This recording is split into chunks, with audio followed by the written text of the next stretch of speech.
This is section 1.1, approximating areas. All right. So one of the cores or keys to calculus 2 is using integrals as ways to define area under a curve. Okay. So before we even introduce what an integral is, we have to talk about one way that we can approximate areas. Okay. So before we do that, though, we need to talk about what sigma notation is. Okay. So let's introduce it real quick. Let's look at something, right? The sum from I equals 0 to 5 of, let's say, I don't know, 2i. All that just means is we're adding a bunch of things together, okay? We're adding a bunch of things together, starting with when I is 0. Well, when I is 0, right? That's just 2 times 0. Plus when I is 1, that's 2 times 1. When I is 2, 2 times 2. When I is 3, 2 times 3. Plus when I is 4, 2 times 4. You get the idea, right? When I is 5, 2 times 5, right? So that's summation notation in a nutshell, okay? This says where you start. We're starting with 0. This says where you end. We're ending with 5.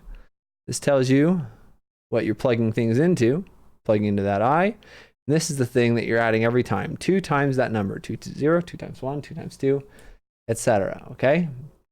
So let's do a little example. Example 1.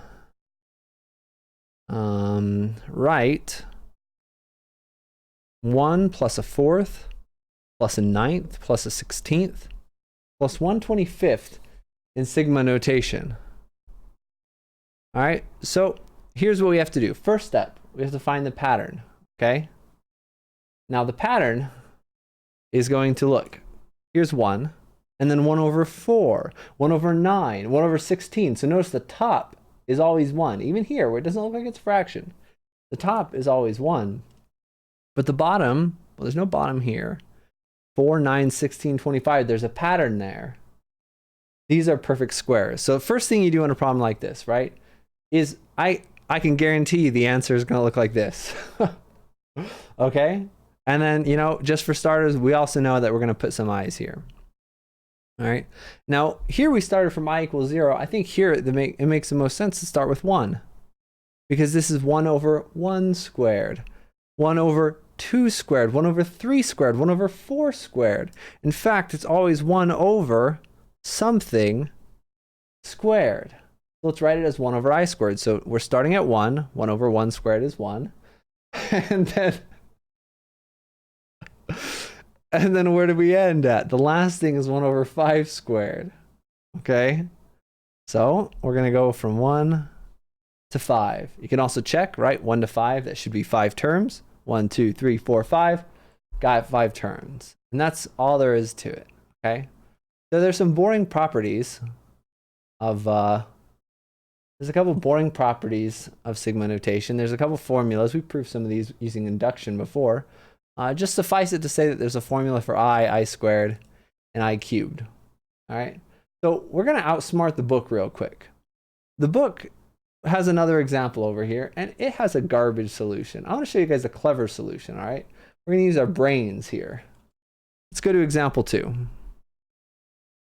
So it says, write using sigma notation and evaluate. And evaluate, October. Evaluate. Great. All right, this is not part of the plan. I need that. No. Hey. All right, let's do the first one. The sum. Hey. The sum of I minus 3 squared for I going from 1 all the way to 200. You might say, whoa, Melyn, slow down, right?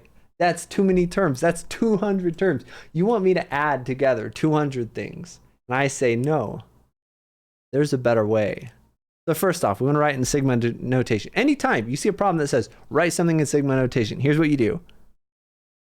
Right there. Feel the thorns and oh my goodness. I is my favorite number. Hey, thank you, Grandpa, for the resub. I appreciate that. Hope you're ready to learn today. Because I can guarantee you, if you're writing something in sigma notation, it's going to start like that. Okay? Now, it's already telling us what we're going to sum. We're going to sum I minus 3 quantity squared, so let's write that down. I minus 3 quantity squared. And in fact, this problem's spoon feeding you. It's practically giving you the answer, right? It's going from 1 all the way to 200, so let's write that down. This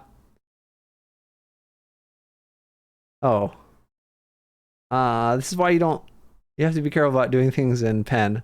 We're going from 1 all the way to 200. Okay, wow, there it is in sigma notation. Now there's two ways to approach it, right?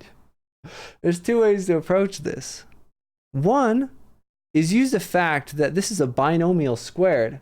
We could FOIL this out and then use these properties over here, because there's going to be an I term, there's going to be an I squared term, and there's going to be a constant term. The property was a little bit higher than that. But there's a better way. We can do what's called a change of index over here. And then we're only going to have to do it to one term. The book doesn't do this. I don't know why. So when I equals 1, this term is 1 minus 3. That's negative 2. Okay? So what if we instead started not from 1, but from negative 2, and we went up to 197? Oh, well now we don't have I minus 3 squared. Now we just have I squared. So it looks a lot nicer in the inside. And notice it's still the same thing, right? Our first term was when we had 1. 1 minus 3 was negative 2, negative 2 squared. It's still negative 2 squared as our first one. Aha! Now we only have to use one formula. But you might say, hold on, Melyn, hold on.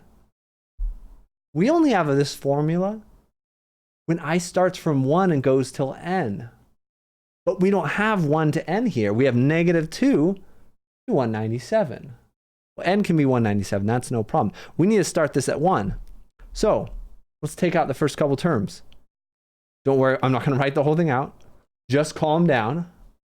All right? So when I equals negative 2, right? We have negative 2 squared. When I equals negative 1, we have negative 1 squared. When I equals 0, we have 0 squared. And then we have all the rest. The sum from I equals 1 to 197 of I squared. And now we only have to use the formula once.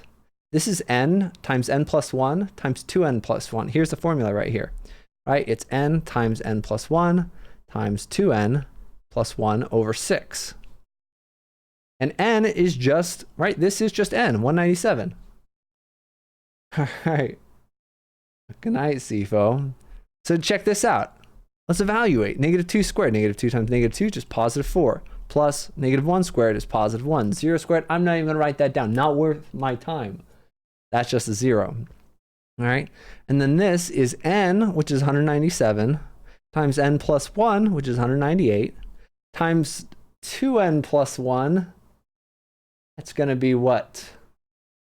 394 plus 1, 395, maybe? All over 6. Hey, Brianna. At this point, it's time for your handy dandy calculator. All right. So we have got 5 plus 197 times 198 times 395 divided by 6. That is, oh dear, what is this number? Wait, this can't be right. I must have made a mistake. 2,567,900? Does that make sense? Oh, yeah. Sorry, we're not adding up to I, right? We're adding up I squareds. So this is perfectly reasonable over here.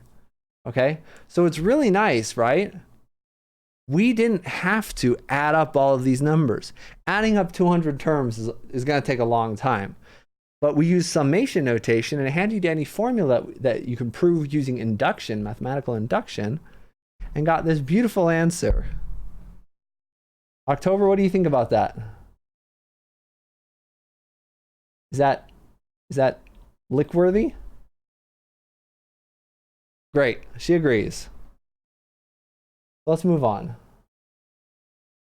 2 million, wow. That's exciting.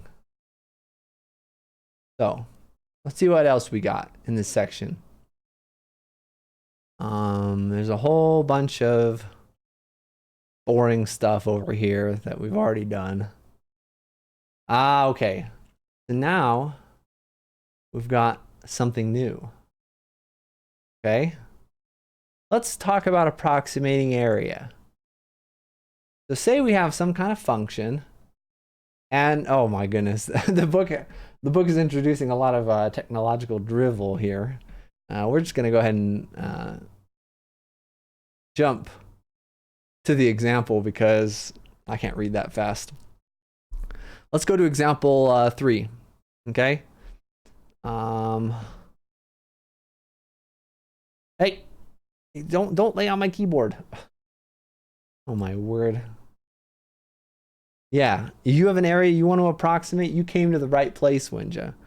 All right, let us go to example. Where's the next example? Hold on. Here we go. Lower sums. Oh, October's done with it.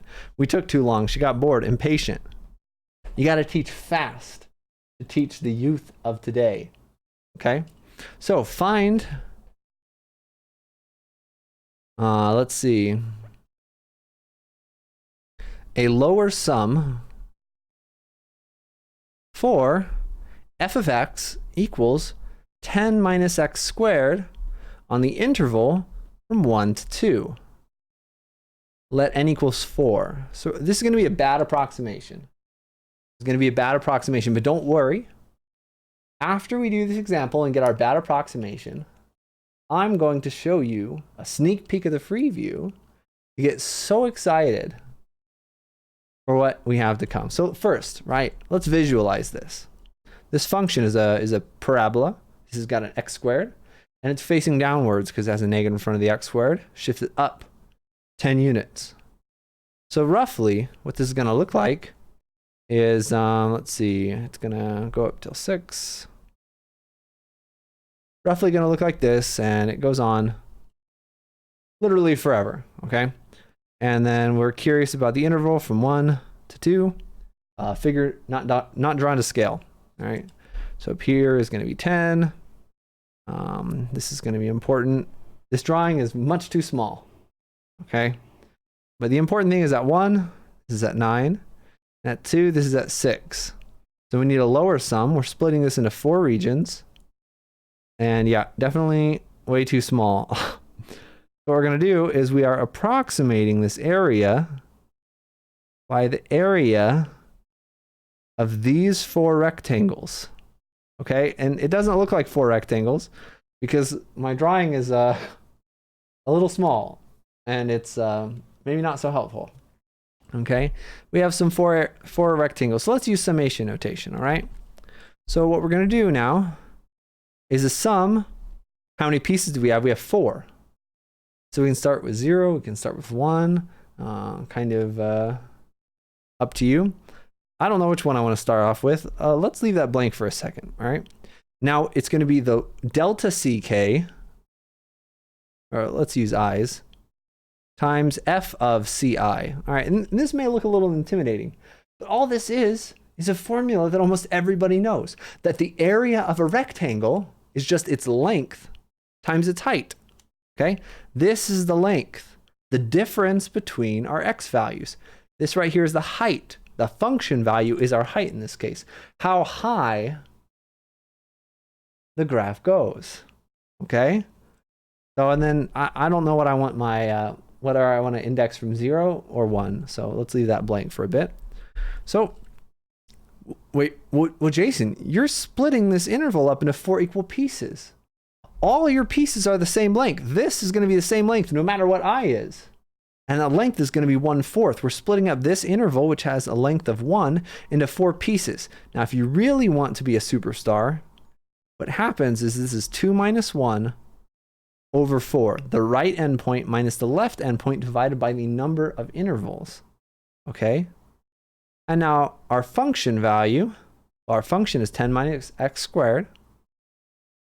So then what's our CIs? We're going to have 4 of them. Well, our first one, yeah, let's start from 0. Let's go to 0 to 3. Again, 0 to 3, you might say, well, Jason, that's only 4. Or that's only 3. It should be 4. But 0 to 3 is 4. 0, 1, 0, 1, 2, 3.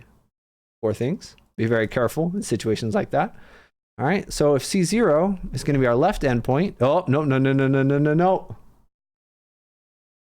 These are the lower sums. If we let C0 be 1, that would be an upper sum. Be careful about that. C0 is actually going to be 1.25. It's going to be the left endpoint, right? This is our left endpoint, let's call that A, plus the length of one rectangle, which is delta C0. Okay. Yeah, we need more math on Twitch, I think. I'm doing my small part to remedy that. All right, and then et cetera, et cetera, et cetera. Okay. So f of ci, well, ci then, we already wrote it, right? It's just going to be a plus I plus 1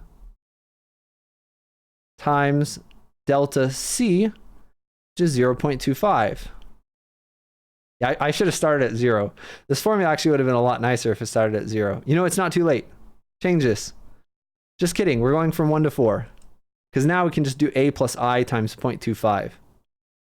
Okay? And that's a lot better because what we get is, wait a minute, well, we're adding things together.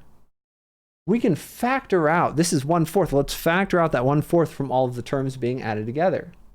Then what do we have? Well, let's simplify this, right? F of a plus 0.25i, that is f of 1 plus 0.25i, that is 10 minus x is our input, which is 1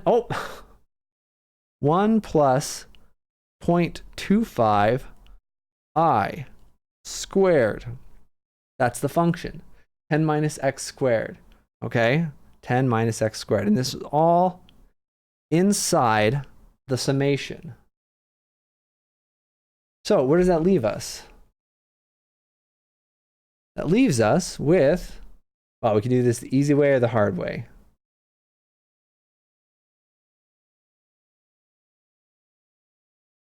Ooh, I have an idea. Let's do this the hard way first. Oh, all right, this is part A. This is only part A. There's gonna be 3 parts right here. This is gonna be exciting. This is part A over here. All right, so what we have here, right, is 1/4. We need to reference this. We need to keep this for a little bit, right?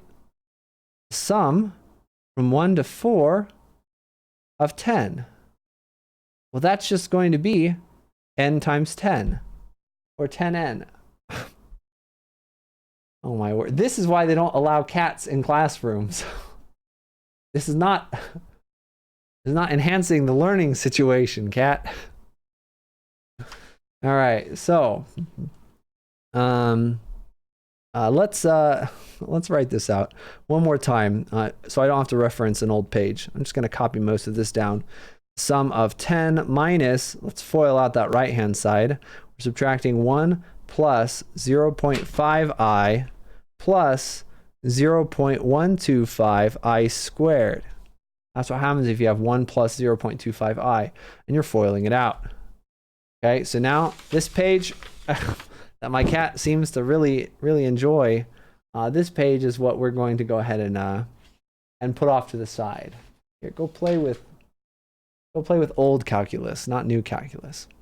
All right, and we're doing it the hard way, right? This is only 1 to 4. We're only adding 4 pieces. We don't even need summation notation over here, okay? So don't worry about it. Hopefully that should focus it a little bit better. So anyway, let's collect like terms on the inside of this sum. I goes from 1 to 4, and this is 10 minus 1. Well, that's just 9. And minus 0.5i minus, remember to distribute that negative, 0.125 I squared. Okay, no, I think it is still unfocused, huh? Hopefully better now. Okay. So far, we have done nothing. Wait, I don't think we've done anything that has to involve n yet. N being 4. Oh, yes, we have. Yes, we have. That 10 has to do with b minus a over n. All right, so long story short, what we have over here, oh my goodness.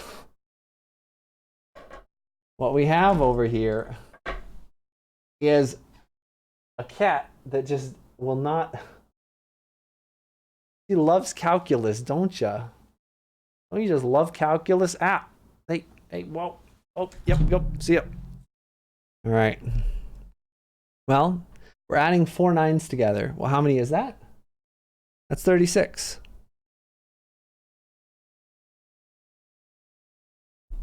Now, we're adding 0.5 times n plus 1 over 2. You know what? This is taking too long. It's taking too long. Let's do it the short way, okay? Adding it all together. When I is 1, we've got 9 minus 0.5, that's 8.5, minus 0.125, that's going to be 8.375. Oh, what is going on with this focus actually?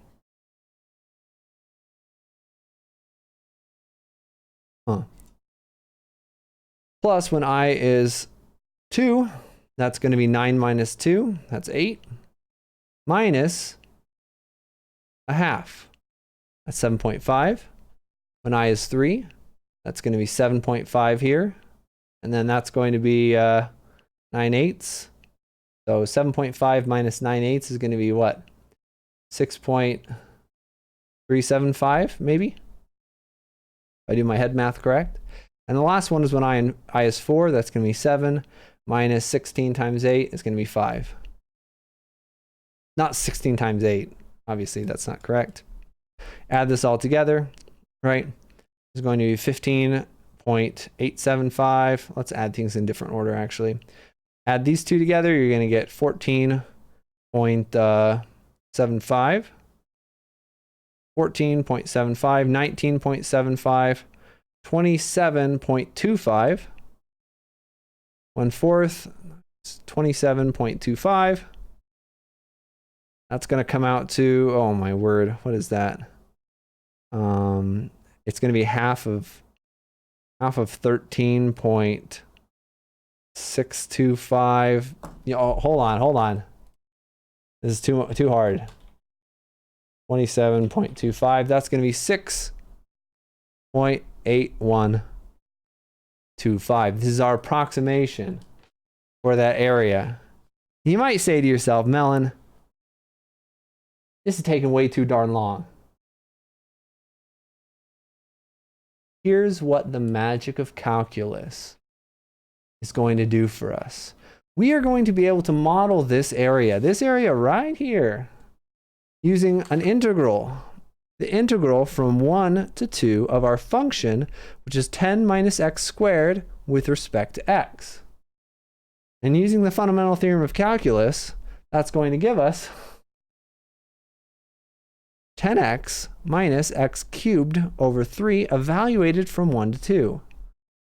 Plugging that in, that's going to be 10 times 2 is 20, minus 2 cubed is 8, minus 8/3. And we're going to subtract when we evaluate 1. It's going to be 10 minus 1/3. You type all that into your calculator, what do you get? 20 minus 8/3 minus 10 plus 1/3. You're going to get 7.6 repeating, 7 2/3.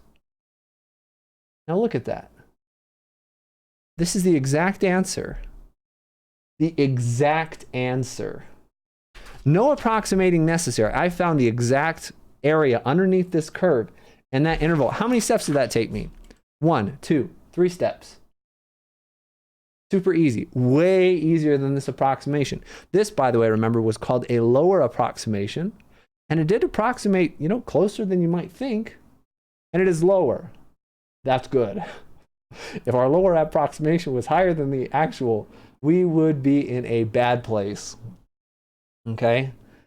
So that's what we have to look forward to. And that's basically section 1.1 in a nutshell. Riemann sums, summation notation, and how to make it all work to approximate integrals.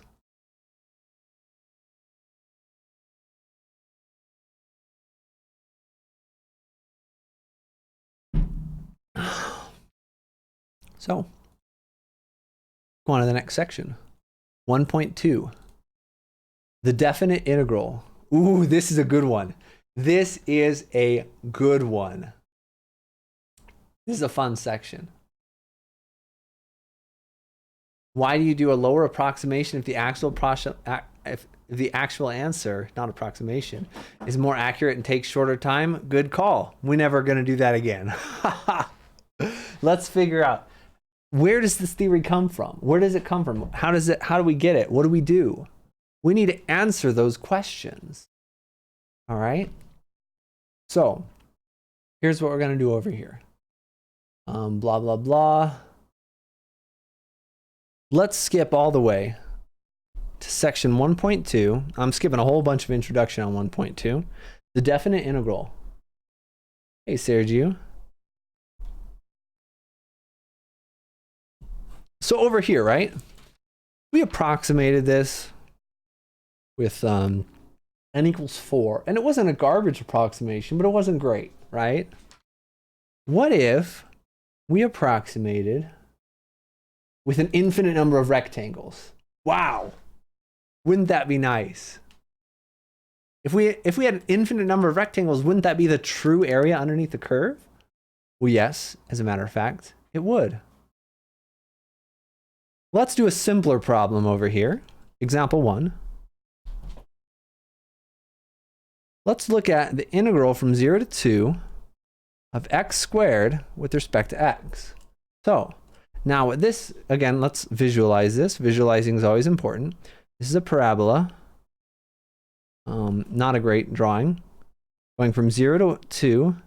I'm curious about all of this area right here. We're going to draw an infinite number of rectangles to get this area, this black area right there.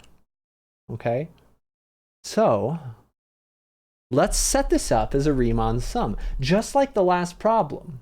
In the last problem, though, I got a little impatient, and there were only 4 rectangles. Well, now there's an infinite number of rectangles, so you might think, Melyn, this is going to take quite a bit of time.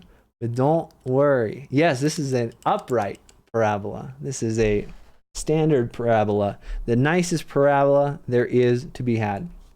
So let's not worry about it too much, okay? So let's look at this Riemann sum. Again, summation notation. Let's see. I don't know anything about summation notation, but I know this. Boom. Partial credit right there. You know something where you're going to go. All right? And it's going to have an I here. An I is going to go from something to something. Let's say it's going to go from 0 to n. All right? And then let's see. Again, just like last time, right? It's going to be delta ci times f of ci. But you should be skeptical right here. You said, Jason, wait a minute, Jason. You're right, Sergio. You said we were going to use an infinite number of rectangles. This is not an infinite number of rectangles. That's n plus 1 rectangles, you liar. Well, we're not done yet. Don't worry. Don't have any doubt. Because we're going to introduce this handy-dandy thing we learned in Calc 1, a limit. We're going to take the limit of this finite sum as n goes to infinity. Now we've got an infinite number of rectangles, okay? So let's look at some sum. So if we have n plus, let's not use n plus 1. Let's start from I equals 1 to n. Let's look at n rectangles, okay? That's going to be a little nicer. So we're going to 0 to 2, and we have n rectangles. Well, then how big is each rectangle? How wide is each rectangle? Well, just like before, remember? Before we said Each rectangle is going to be b minus a over n. The right minus the left divided by the number of rectangles. Well, all that is b, well, that's 2, minus a, which is 0, over n. Ci is just going to be 2 over n. And every single rectangle, we don't have to make the rectangles the same width. We just need some kind of finite partition of that interval. But by making them the same widths, it's much, much easier. So let's look at this. Next step, limit as n goes to infinity of the sum, I goes from 1 to n.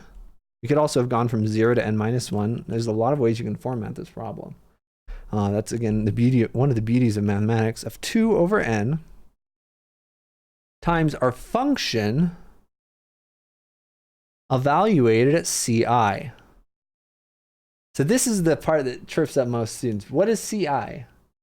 Ci is the x value of the ith piece, the ith rectangle.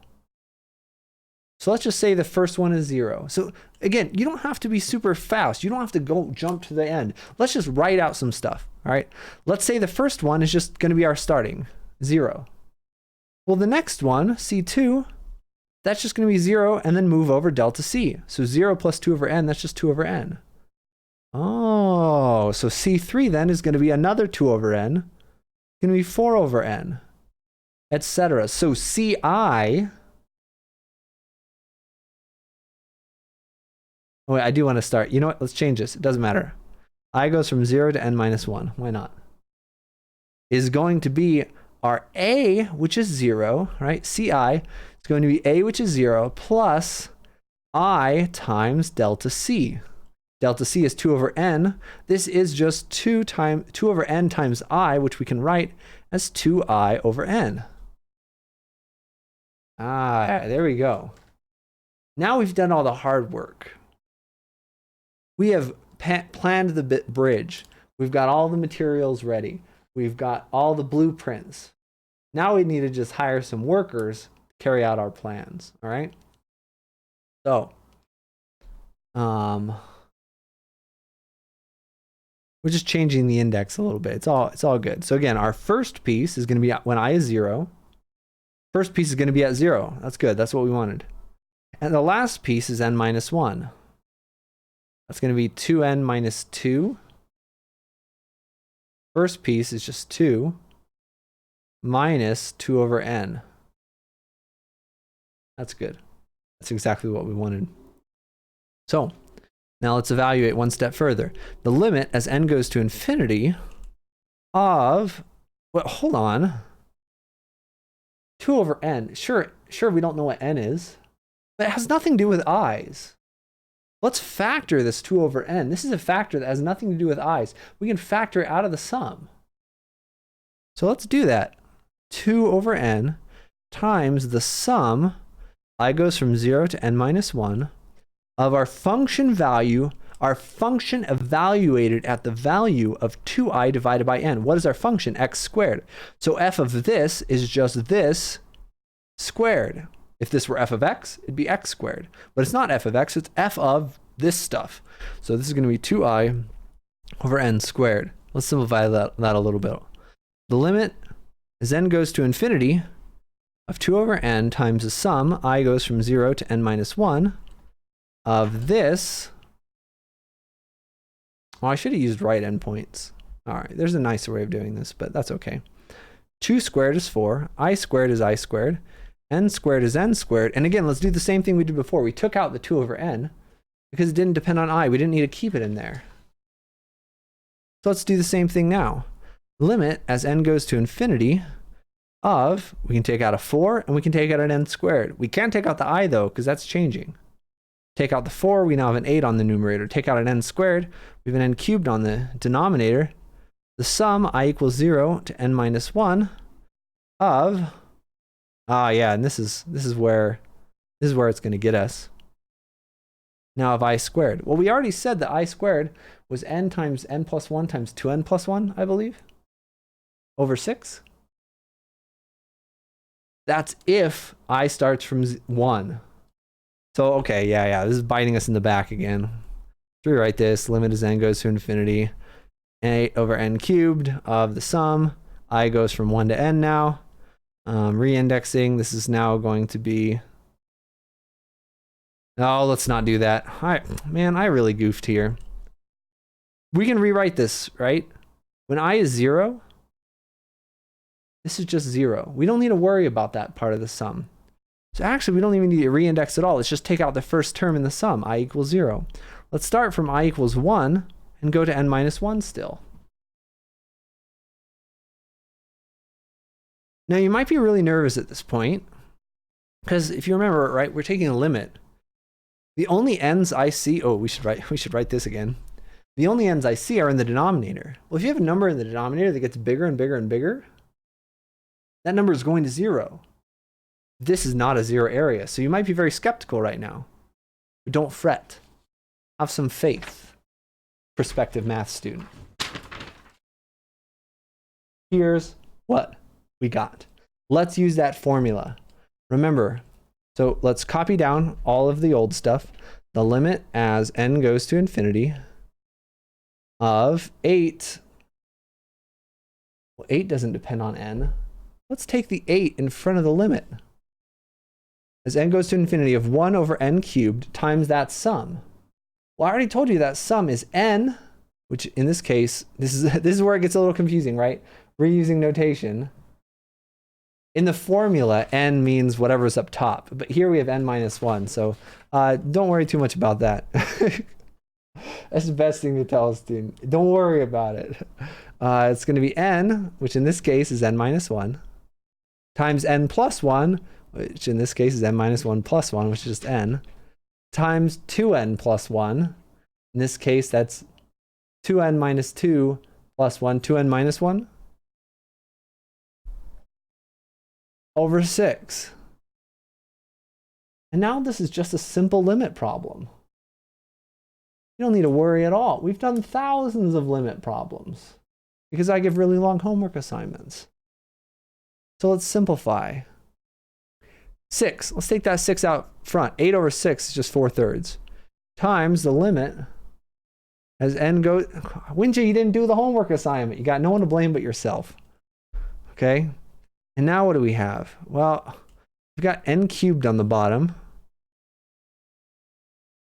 And here's where I'm going to be lazy. Okay? I'm going to be a little lazy.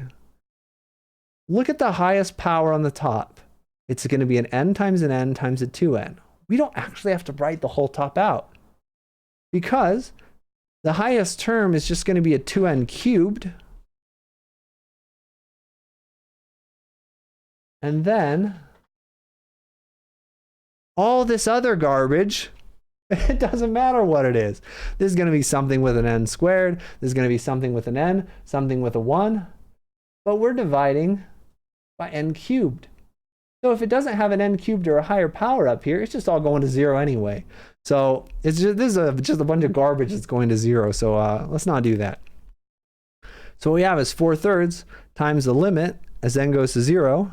Or sorry, as n goes to infinity, of 2n cubed over n cubed. Wait a minute, 2n cubed over n cubed, that cancels out. That's just going to be 2 plus a bunch of garbage that goes to 0. I hope this is the right answer. So, well, what is the limit of 2 as n goes to infinity? Well, there's no n's. It's just 2.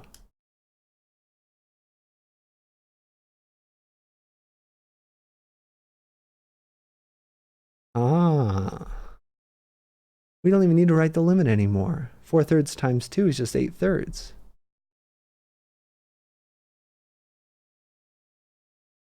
I'm gonna check my answer. I'm pretty sure I did it right. Yep.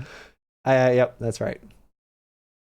That is exactly this area of this black stuff. Wow. Check that out. But you might say, all right, well, this is better. Melyn, sure, I understand. This is better than section 1.1, this garbage, awful approximation. But it's still nowhere near as nice as using the fundamental theorem of calculus. Well, first off, I'm going to look at you and say, you don't know what the fundamental theorem of calculus is yet. We haven't talked about it. So strap yourselves in, be patient, calm down. But now we have an actual answer. Not an approximation, an exact answer. Okay? That's pretty nice. And there's a couple more examples in this section, but it just does all this again. This is the same. This is the same thing. It's time for the next section. Section 1.3. So get ready for this. 1.3. Section 1.3 is, don't get too excited, the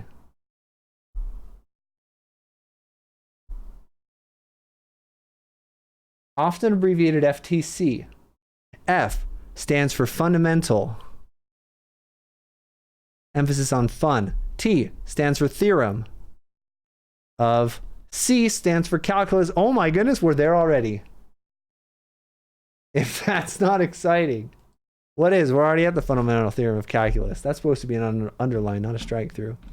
Don't worry about that. So what the fundamental theorem of calculus says is, oh, just kidding. We're not there yet. Talking about the mean value theorem. I don't care about mean value theorem. I don't care about average values of function. Let's look at the first part of the fundamental theorem of calculus. All right. So FTC part 1. All right. So we have some assumptions, right? If f is a continuous function over the interval a to b, and let's say that capital F of x is defined to be the integral from a to x of f of t dt, then f prime of x equals to f of x over that interval from a to b. And you might be saying to yourself, that doesn't look that good, right? That's not very exciting at all. But it is. Because I'm pretty sure if we rearrange some stuff, we actually get to the fundamental theorem of calculus part 2. But one thing at a time. Let's do an example. Example 1. Use fundamental theorem of calculus. Hold on. Let's go ahead and rearrange these letters a little bit. Let's use the fundamental theorem of calculus to find g prime where g of x equals the integral from 1 to x of 1 over t cubed plus 1 dt. So this is kind of interesting because this is what's called an integral function. All right? Bad kitty cat, nice. I have a master's degree in applied mathematics. To answer your question, Whizbanger. This is an integral function. It's a function where the independent variable is actually part of the integral, the limit. All right? So, let's just use the fundamental theorem of calculus. Let's not worry about it. Look at this. The derivative of the integral function is just the integrand function evaluated at the upper limit of the integral. This is easy. Fundamental theorem of calculus. You don't have to worry about any derivatives. Check this out. This is going to blow your mind. It's just going to be inside function, which is 1 over t cubed plus 1, evaluated at x. 1 over x cubed plus 1. That's so easy. Anyone could do that. So easy a caveman can do it. Isn't there like a popular commercial where it talks about that? Geico. Thank you, Danny. Danny's learning math too, probably. Oh, she's not so excited about Calc 2, I think. All right, look, that's so easy. If I gave you another, all you got to do is forget about some stuff and then write an X instead of a T. So easy. Man, so we got a bunch of other of these to do. Ooh. Ooh. Let's incorporate this. You know, let's do another one of these. We're going to incorporate this with the chain rule back in Calc 1. Okay. Let's do the same thing. Let's call this a part A. Then let's look at part B. Do the same thing for g of x equals the integral from 1 to the square root of x of sine of t dt. Wait a minute. Our limit's not x anymore. We're going to have to use the chain rule. So it's not quite as easy this time. Oh, sorry. This is g prime of x down here. G prime of x is going to be very similar. It's the integrand evaluated at the upper limit, which is the square root of x, but we have to multiply by the derivative of the upper limit. Remember, square root of x is just x to the 1/2. And to take the derivative, you bring the power down. That's going to be a 1/2 in front. And then subtract a power over here. And that's perfectly fine for a final answer, but if you really wanted to be a superstar, you'd write this as sine of the square root of x divided by 2 square root of x. Negative exponent means it just goes in the denominator. So yeah, not quite as nice. So that's where we're at right now. Let's look at part 2, Empire Strikes Back, of the fundamental theorem of calculus. I want to keep this. Probably not. Let's look at FTC part 2. So here we go. FTC part 2, Empire Strikes Back. Good work, line 415. I'm glad that your independent study is paying off.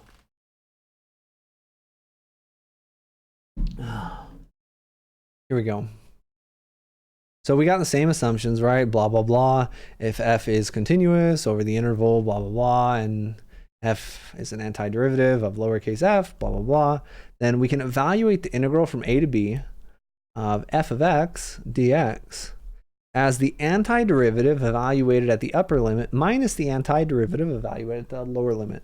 And this is how most people know how to do integrals, okay? So when most people say find the area under the curve, most of the time this is what they're going to be doing. They're going to say, let's find the antiderivative and we'll evaluate it at the two endpoints. And that's pretty cool. Oh, I finally got the joke, Lion. That's a pretty good one. I might tell my students that this week.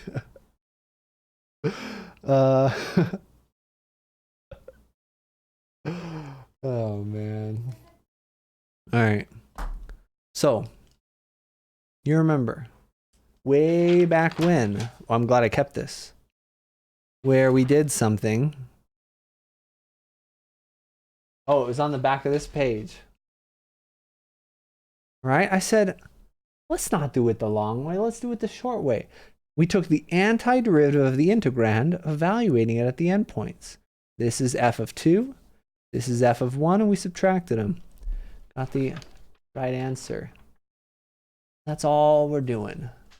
That's all an integral is. Again, antiderivative just means the inverse function of the derivative. So undoing the derivative, really.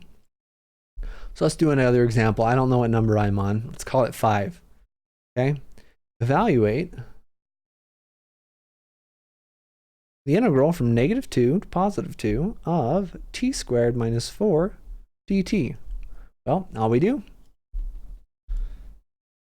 That's weird. This book doesn't start with taking antiderivatives. Does it review antiderivatives? Do we just assume that people can remember how to do an antiderivative from Calc 1? Huh. Yeah, the quotes are what made me realize that I had to say it out loud. Well, just remember everything from last semester and you'll be good to go. All right, antiderivative of t squared. When you take the derivative of t squared, right, we bring down the power and subtract by 1. Well, let's just do the inverse of that. Let's add a power, and then instead of bringing down, let's divide by it. Do it from the same one. Think of 4 as 4 times t to the 0. That becomes a 4t. And this is just a little shorthand, right? This vertical bar says we're evaluating it from -2 to 2. All right. So here we go, Sergio. Evaluated at 2, well, that's 2 cubed, that's 8. So we get 8/3. Minus evaluated at 2, 4 times 2 is 8. Subtracted from when we're evaluating at -2. It's going to be -8/3 minus a -8, so plus 8. Make sure to distribute that negative, and you get 8/3 minus 8 plus 8/3 minus 8. 8/3 plus 8/3 is 16/3. -8 minus 8 is -16. -16 is -48/3, so you get 16/3 minus 48/3 is going to be -32/3, I believe.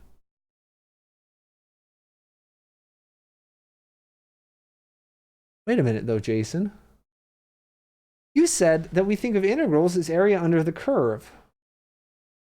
What the heck is a negative area? Don't worry. Calm down. Slow your heart. Okay? Let's visualize this. Graphing's helpful, isn't it? Maybe that's why you learned how to graph previously. No. T squared minus 4. This is a parabola shifted down 4 units. Okay? It's going to be a normal parabola shifted down like this. Hey, Kitagara. Yeah, L and X remembers. Yep. And then when X is 2, that's how far we're going to the right. That's right here. So actually, we're looking at this area right here. Oh, so it's under. It's a happy face. It's underneath the x-axis. That's why we call it a negative. Okay. Negative area in a physical connotation doesn't really make any sense. But negative area, it's like displacement, right? Distance has to be a positive number. Displacement can be negative. Speed has to be a positive number, but velocity can be negative. When we add a dimensional quantity to our length, then it can signify positive and negative and direction, basically. So here, a negative area just represents area underneath the curve. Okay? All right, now it has eyes too. And a little beard. I actually do this in class. Sometimes I turn random things into faces. It looks kind of creepy now. But don't worry about that too much. All right. So let's do an application problem. Now, most people freak out when they hear application problem. They may feel like this guy. He's fallen onto the water. He's probably going to feel like he's going to die, but he's got a parachute. And your parachute is calculus. It says, don't fret. We'll be good to go. So I'm not going to write all this down. Let's just read it together. So James and Kathy are racing on roller skates. I don't know what year this is. So they're racing around a long straight track, and whoever's gone the farthest after 5 seconds win a prize. James can skate at a velocity of this function. And Kathy can... What the heck kind of application problem is this? This is garbage. What the heck? What this is saying is that this person's velocity is a linear equation, right? He starts at 5... what are our units? They don't give us units, but it doesn't matter because all that matters is which one's bigger. Let's say miles an hour. Let's say, so this is saying that James is starting off at 5 miles an hour and then gaining 2 miles an hour every second. Wait, does it say feet per second? No. Oh, it does. Yeah. There it is. Thanks. Right there. Great. But Kathy's bonkers. James has a constant acceleration. Kathy's got a sinusoidal velocity. She speeds up and slows down, speeds up and slows down. All right, I don't know why that's so funny to me, but a human's velocity being right. Maybe that's not that weird, but it seems kind of weird to me. Anyway, let's see who's going to win the race. Oh, I see what they do here. They find at, so there's a couple of ways of doing this. Okay. One way of doing this is to recognize that the velocity is just the derivative of the position function. So we can find how far they travel by taking the integral of the velocity. Another way of doing this is saying, well, let's just find the average speed. The average speed, well, whoever has the highest average speed is going to go the furthest. But that's just basically finding the distance traveled and then doing an extra operation. So let's just look at distance traveled. So, right, recall, right, displacement is just the integral of your position function over time.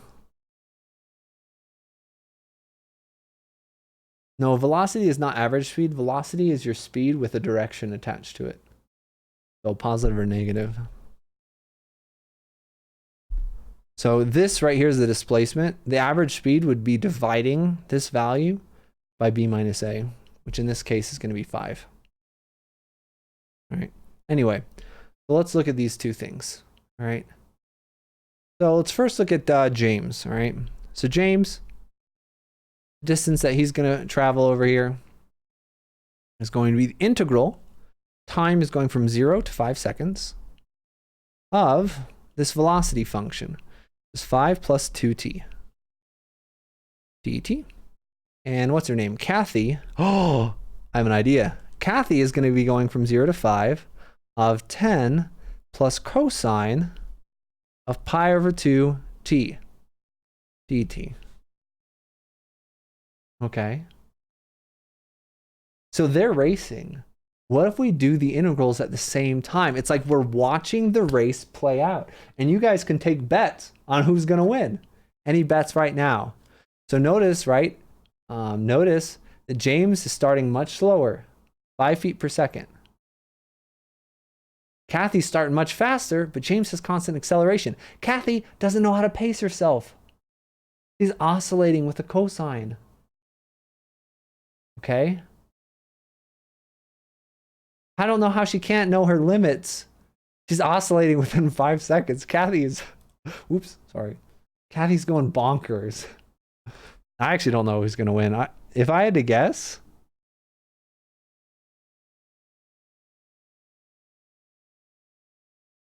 so we can assume that Kathy's average speed is going to be a little faster than 10. James' average speed is going to be, about 10. So I think Kathy will win, is going to be my guess. All right, good night, Sergio. But I really don't know. So let's go. Antiderivative is going to be 5t plus, well, this is going to be t squared over 2, but there's a 2 in front, so it's just going to be t squared, evaluated from 0 to 5.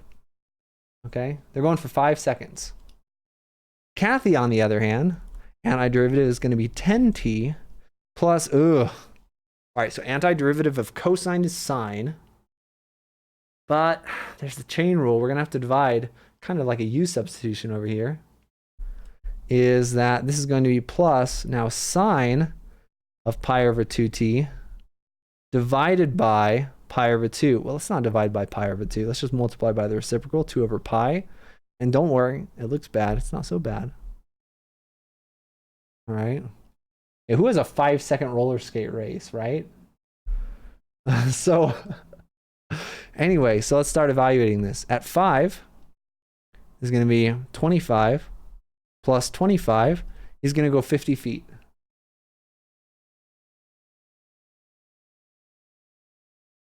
Because, right, and then minus 0 plus 0, right? And we evaluate at 0, these things just zero out. But over here, yeah, it's kind of creepy though, Winja, right? Over long distances, this guy's going to eventually go faster than the speed of sound. I think, yeah. I think we got some limits on this application. Over here, if we plug in, oh my word, we're already jumping to 50. Plug in 5, we already have the 50. So as long as we're adding a positive number, she's going to win. Sine of 5 pi over 2. 5 pi over 2. That's going to be the same as pi over 2.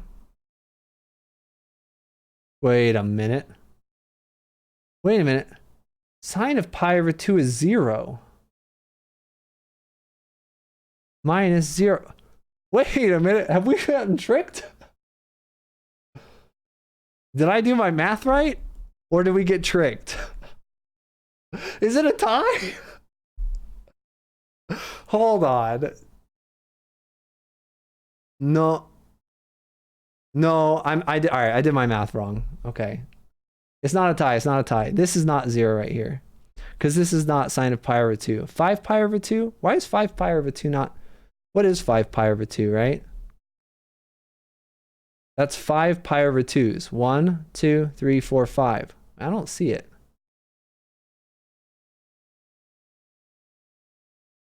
Is it really not?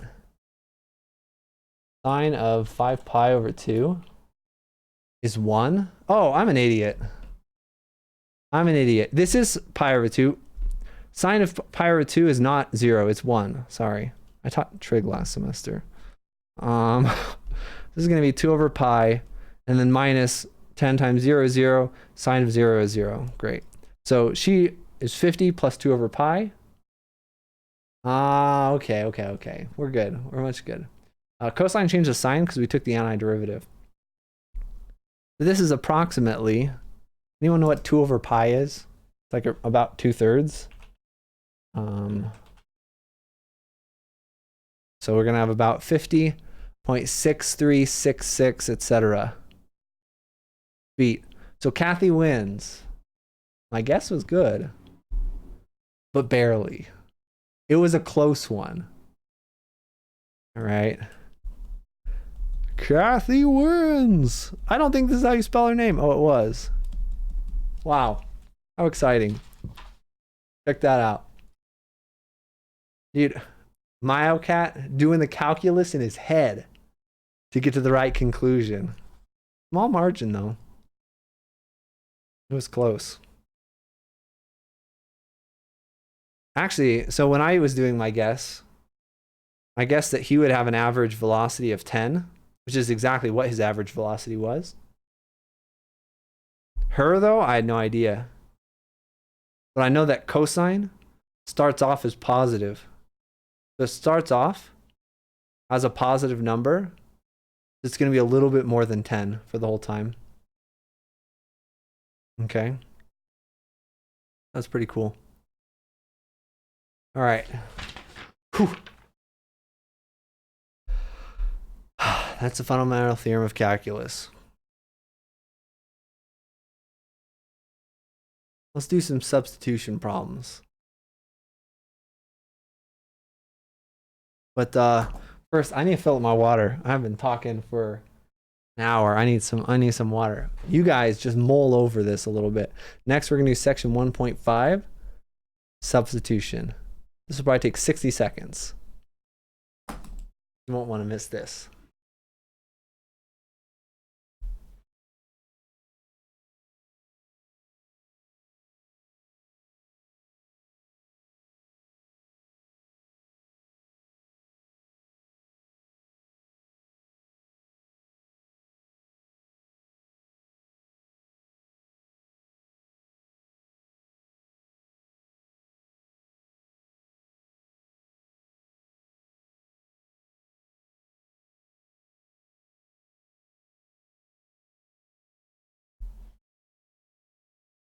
No, I can't teach statistics. I don't remember any of that crap.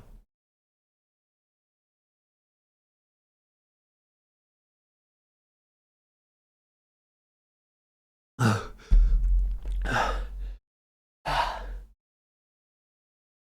right.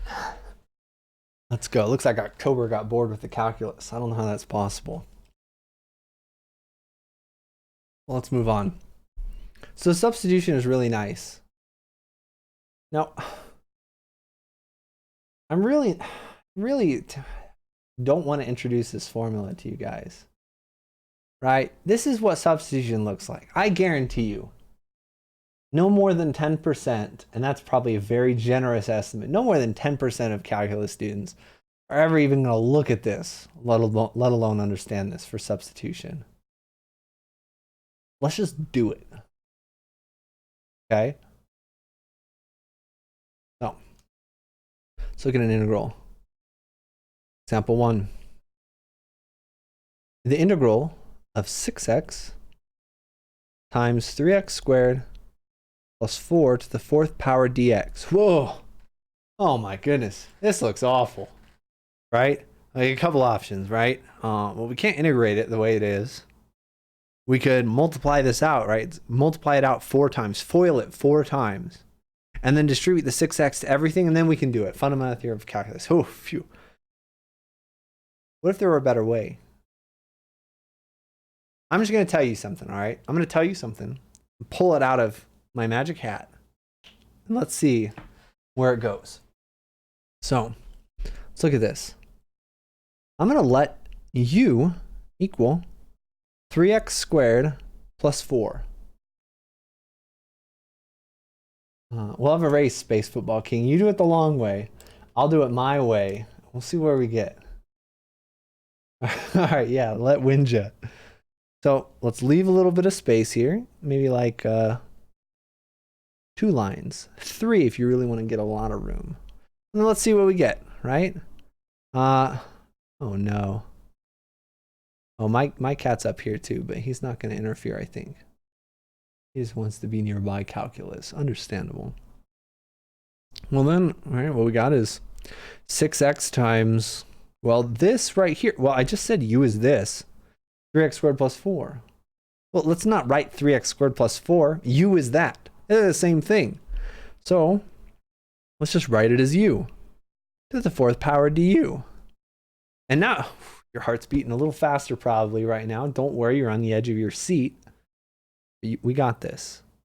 Remember the guy with the parachute? You've got the parachute. Well, I've got the parachute. We're strapped together. We're in this together. We can't evaluate this integral. Sure, it almost looks nice, but now there's 2 variables. We can't do this. Let's look at the differential of both sides.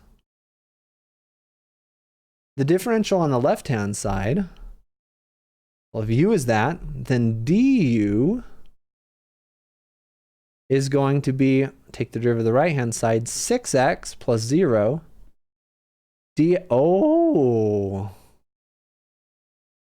Wait just a darn minute. 6x dx. 6x dx.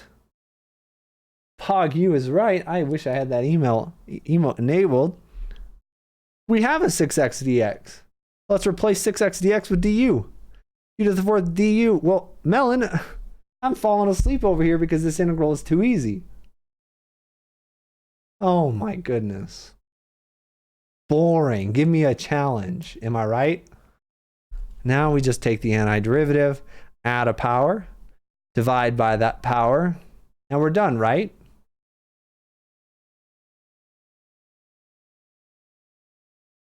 No. Don't forget it. If we're taking a definite integral, we have to evaluate it. This is an indefinite integral, so don't forget your plus c. All right? Because there's an infinite number of antiderivatives here. We talked about that earlier. Don't worry about it. Great power comes great responsibility. Yeah. Let's do one that looks even worse. All right. Right. Integrate. This is part A. Jump over to part B. All right. Hey, Elzira. Let's look at the integral of sine of t. Let's use some x's. I love x. No, we already used x's. Sine of t over cosine cubed of t. Ugh. Gross. Now, you might be tempted. Oh, yeah. Let's sub it back in. It's been too long since I've done calculus. Keep me honest. Right? U is 3x squared plus 4. Don't leave it in terms of u. The 5th power plus c. Whew. All part of the plan to keep you guys on your toes. Glad at least one of you knows what's going on. Oh my goodness. there are a couple ways to approach this. One, you could say, well, sine over cosine's tangent. We could write this as tangent times secant squared. Don't do that. You don't want to turn this into a trig, integral with more trig than you've got to. But whenever you're looking for a u substitution, think of derivatives, right? It'd be really nice if we had have this have been u, and then we take the derivative, we're going to get something with an x, which we have.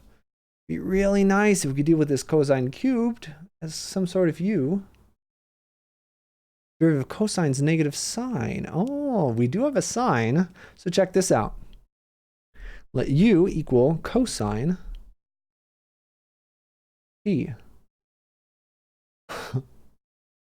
Well then, du is going to be negative sine of t. Let's just take the derivative up here. Negative sine of t dt. Oh, well, let's go home, right?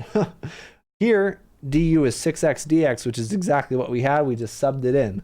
Du is negative sine t. Mel, we don't got no negative. Well, what if I told you that you could get a negative? There we go. No problem. We've got a negative. At this point, though, you should be very suspicious. You say, oh, Jason, those math police, they're going to break down your door and come for you because you just changed the problem. You can't just change the problem. Don't worry about it. Let's add another one. 2 negatives make a positive. Go home, policeman, officer. Thank you for your service. Enforcing mathematical laws, very important. I appreciate you. Thank you for your service. Okay. And now we've got that du that we want, right? Du is negative sine t dt, which we've got right there. So we still have that negative out in front. We've got the integral of now 1 over u cubed. Let's write that as u to the negative third. It's negative sine t dt. What's just our du? Oh, well, this is pretty nice. It's a pretty simple integral. All we've got to do is add a power. Negative 3 plus 1 is negative 2. And divide by that power. Negatives everywhere. How fun. Plus c, of course. Now let's simplify and put things back in terms of x's. Negative divided by negative. Let's positivize everything. Perfect English right there. So u to the negative second is 1 over u squared. Let's not write u. U is cosine of t. So we get 1 over cosine squared of t. Plus c is our final answer. Assuming I didn't goof up again, which it'll happen. Any questions?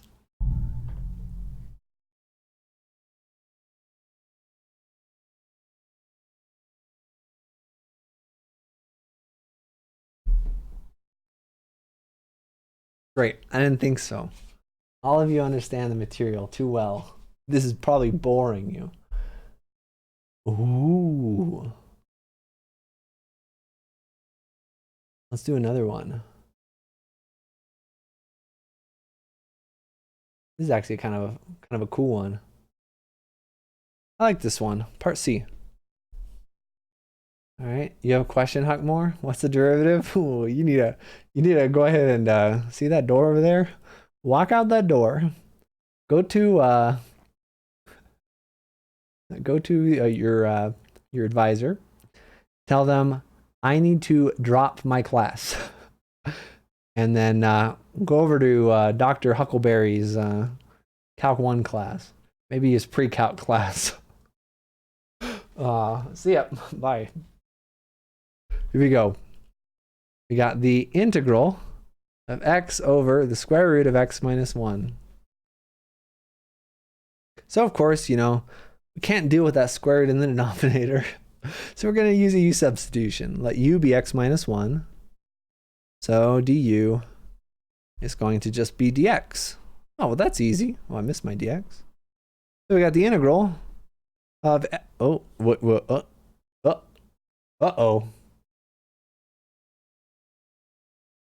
The bottom is nice, right? Just square root of u. Du is dx. That's nice. What about the x up here? What are we going to do?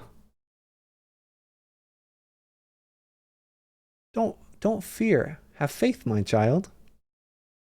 U is x minus 1. Well, I'm sure all of you are by now very good at adding 1 to both sides of an equation.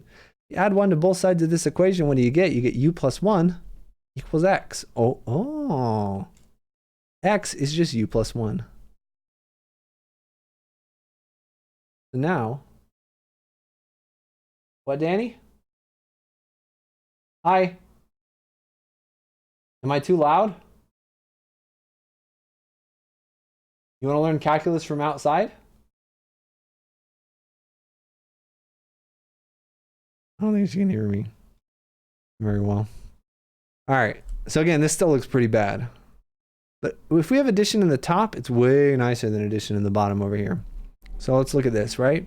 Split up the fraction u over square root of u plus 1 over square root of u du. Oh. This is u to the first power divided by u to the 1/2. Cancel that out. That becomes u to the 1/2. This right here is just u to the negative 1/2. Oh, okay, this is really nice. All right, let's add a power. U to the 3/2, divide by that power. Dividing by 3/2 is the same as multiplying by 2/3. Add a power, u to the 1/2, divided by that power. The same as multiplying by 2. Plus c. Let's put in the u. U was just x minus 1. X minus 1 to the 3/2 plus 2 times the square root of x minus 1 plus c. And there, in all its beauty, is the answer. And that's 1.5.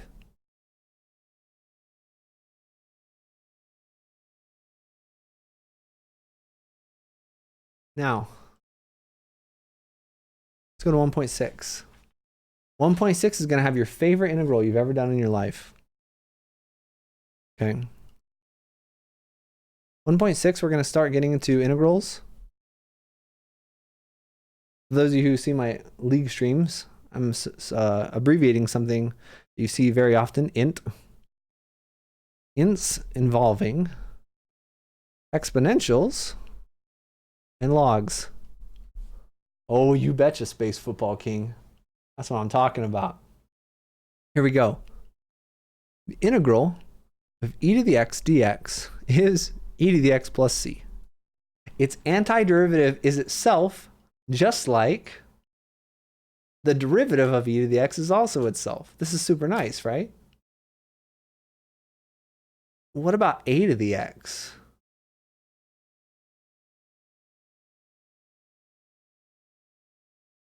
A lot of people in my earlier class, right? They say stuff like, Jason, e to the x is so garbage. Why don't we just use like 2 to the x or 3 to the x?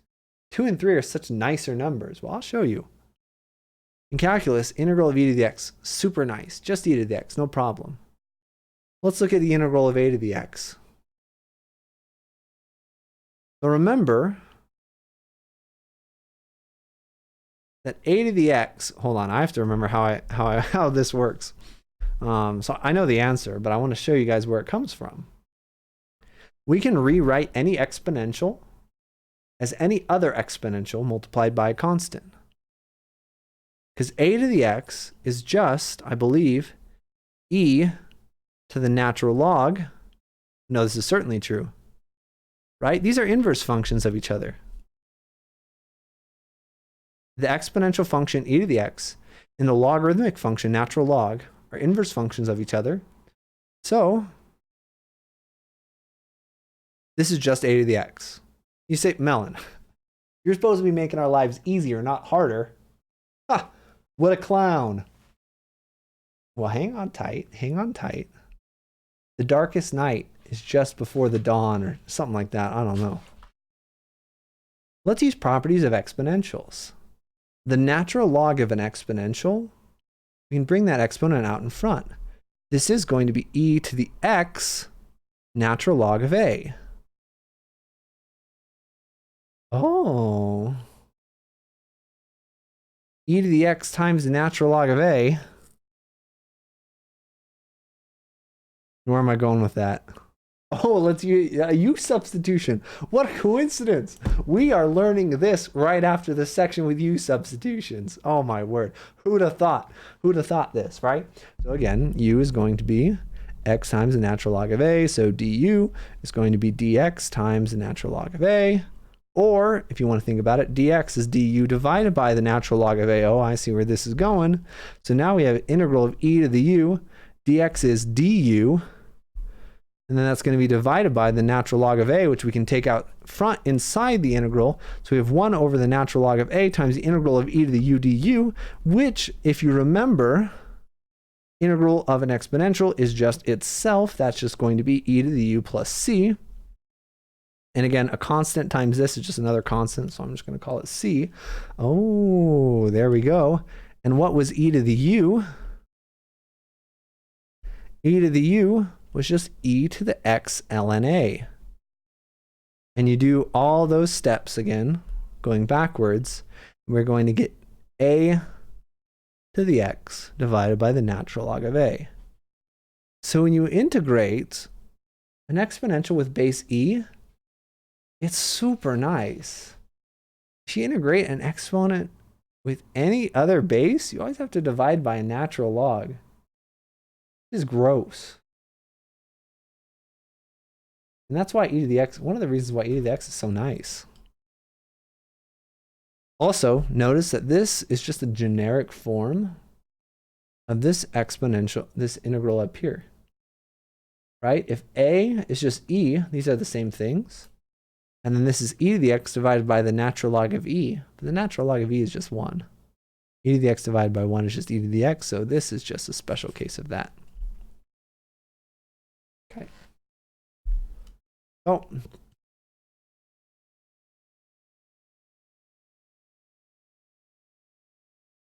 Let's combine some stuff together and see where we're at right now. Let's go to example 2. Let's look at the antiderivative of e to the x times the square root of 1 plus e to the x. Again, can't really do anything with the square root yet. We're going to use a u substitution, where u is that inside. U is almost always going to be the inside of something. Here it's going to be the inside of the square root, sometimes the inside of a fraction.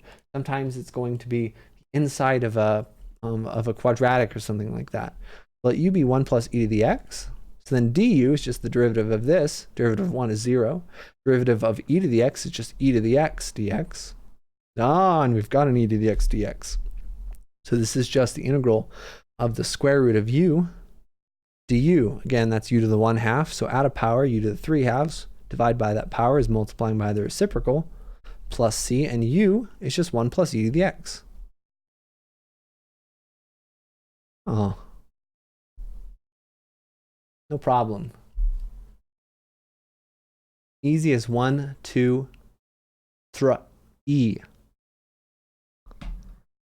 All right. What's next in this section? Hey, good to hear, wet my plants. Okay. So let's look at some things that are probably going to be a little unfamiliar for some of you. Okay? Some people may be not so excited about this. So recall, right? The antiderivative of x to the p. Well, we say if we have a monomial like this, we just add the power, p plus 1, and divide by the power. But there's that restriction that we always talk about. We always talk about restrictions in math, and usually we never see why. But let's look at what happens when p is -1, right? Let's try to use this formula. Let's be naive for a second, okay? Let's do something silly. Oh, okay, so let's see x to the -1. If p is -1, x to the -1, let's see. We're going to go ahead and add a power. -1 plus 1 is going to be x to the 0. Divided by, let's see, -1 plus 1 is, well, that's not good. Right? That's why this is important. If we don't have this restriction, we're going to do some very silly things. So then the question may arise, what is this integral? We sure can't do it this way. This formula doesn't work. Well, for reasons that I don't remember, it's actually equal to the natural log of, isn't it the natural log of the absolute value of x? Yeah, it is. The absolute value of x plus c. Where does this come from? I don't remember. There's a cool proof of this. This is where in an actual calculus lecture, when I prepared my lecture, I would actually remember this. I wouldn't go through this entire proof with my students, but I'd kind of tell them about it, or if they asked, I could kind of outline where it comes from. But yeah, I don't remember. I have not prepared any of this. I'm just looking at a book and doing it. All right. And then, so that's an integral that you should definitely know. Some other integrals over here, the natural log of x. And this is not a nice integral.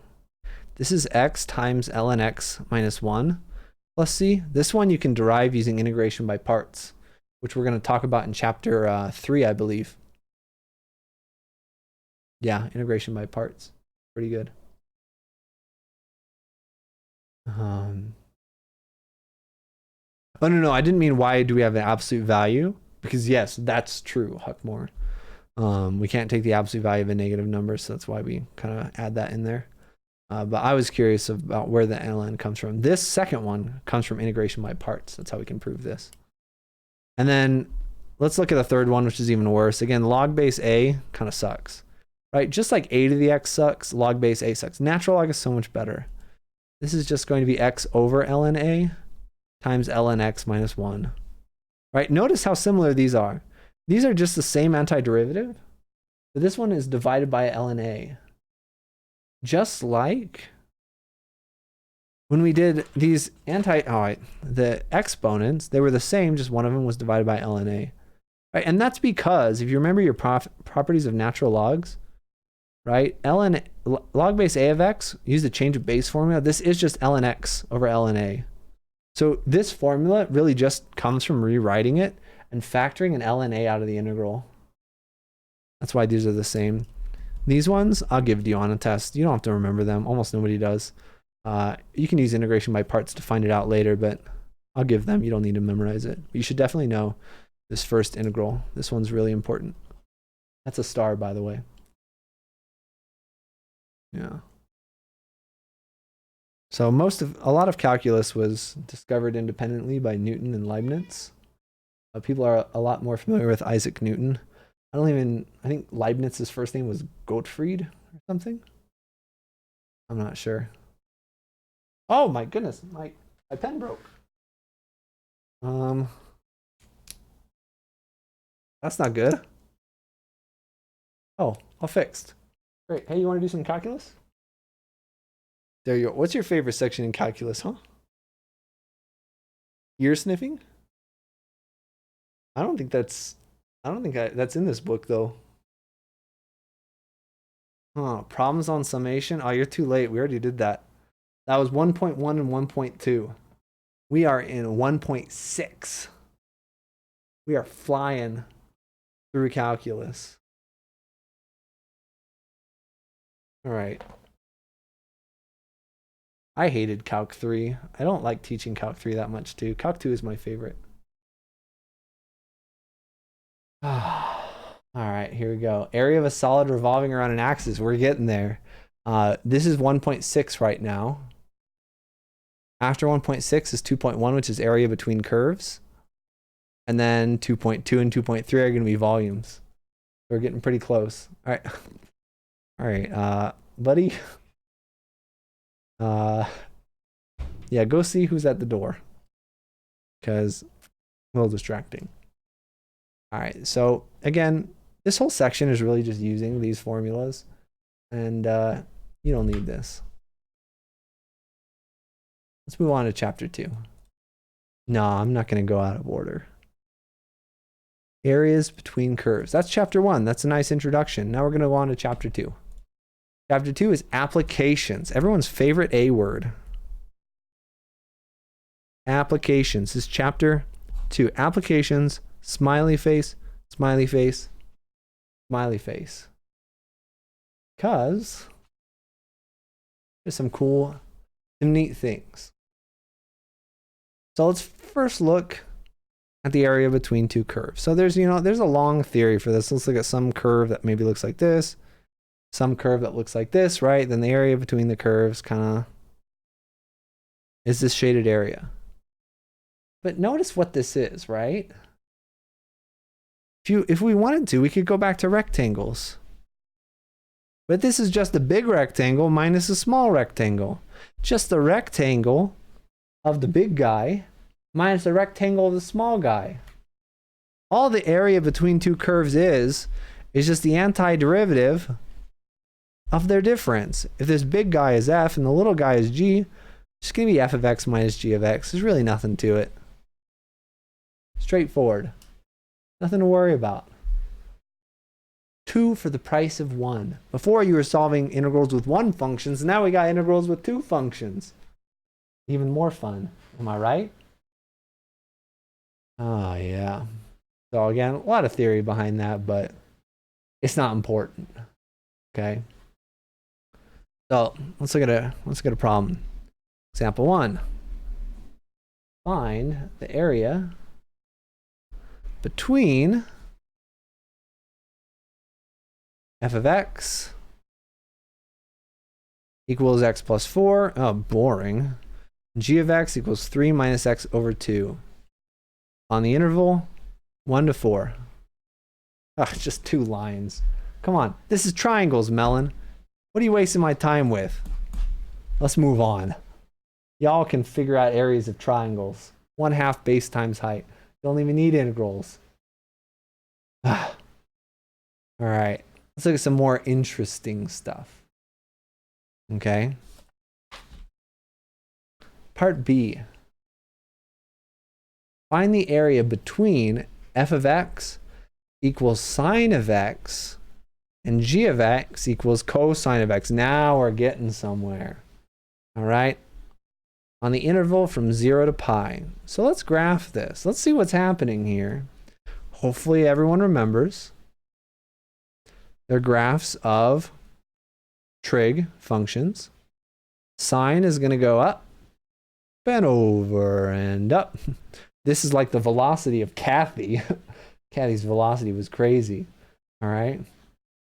Nice depth marshes. Remember, mostly they have a period of 2 pi. We're only looking at 0 to pi. We're only looking over here. That's 0 over there. This is pi over here. So let's just forget about that. That's not important. Who needs that, right? So that's sine of x. This is our f right here. G is cosine. Cosine starts at 0.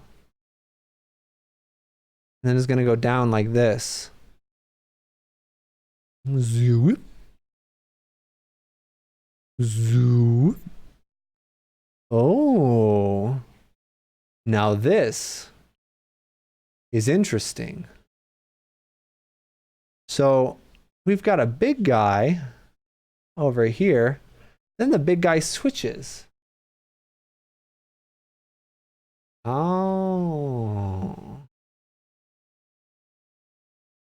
We have to split this up into 2 integrals. Because, dude, trig subs are awesome. I love trig subs. We need to know where this is.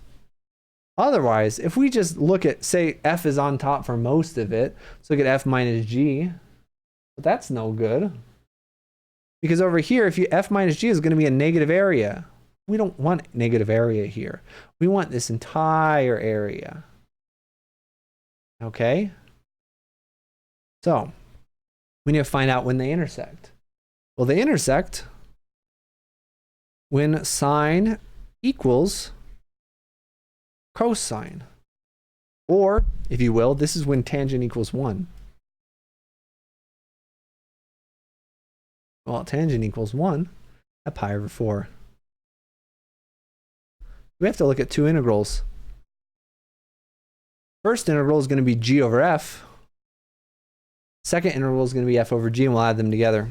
So, what we're really looking for is the integral from 0 to pi of the absolute value of f minus g, sine of x minus cosine of x. But we have to split this up because we can't take the integral of an absolute value really by itself. So we're going to split this up into the first piece, which is 0 to pi over 4. This is the piece where g is the big guy.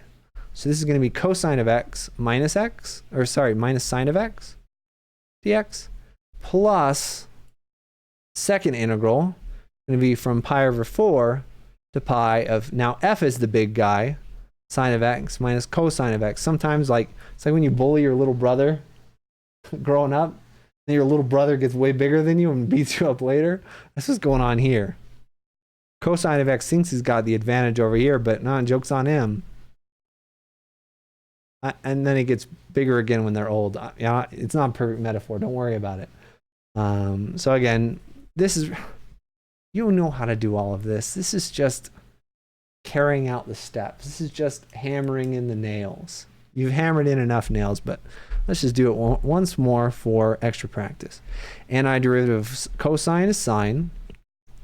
Antiderivative of sine is negative cosine. Oh, negative and a negative is a positive. Well, that's neat. That's from 0 to pi over 4.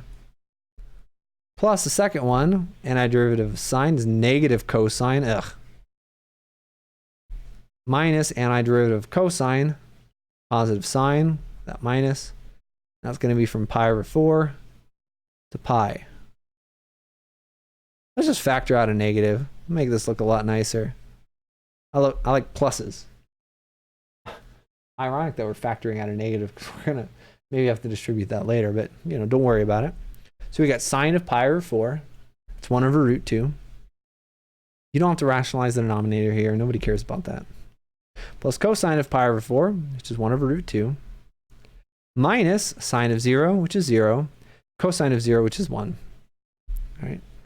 Now we're subtracting the antiderivative, the integral of the second one. Cosine of pi should be negative 1. Plus sine of pi, that's 0. Minus cosine, all right, again, at pi over 4, it's just 1 over root 2 on both. So let's do the steps. 1 over root 2 plus 1 over root 2. Well, that's 2 over root 2s. All right. So I have that minus 1. And then minus this whole big boy. Negative 1. This is 2 over root 2 minus 2 over root 2. All right, so there's a lot of stuff. Let's distribute that negative, even though I factored it out. Turns everything positive. So negative 1 plus 1 zeroes out. 2 over root 2 plus 2 over root 2 is 4 over root 2. Oh, okay. There we go. And that's the difference. Uh-oh. Oh, wait a minute.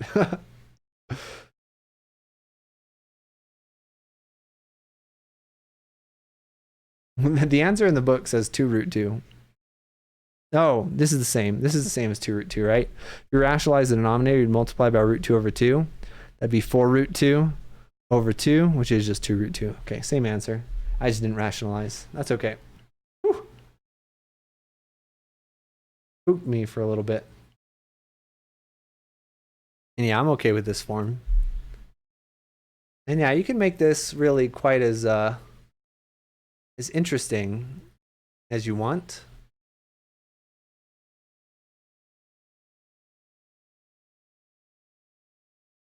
But there's some really neat things that can happen. We like to make our lives easier in some of these. So let's look at this. Let's look at the last example of this section. It's going to be this region right here. We've got a parabola, x squared, getting intersected with a line.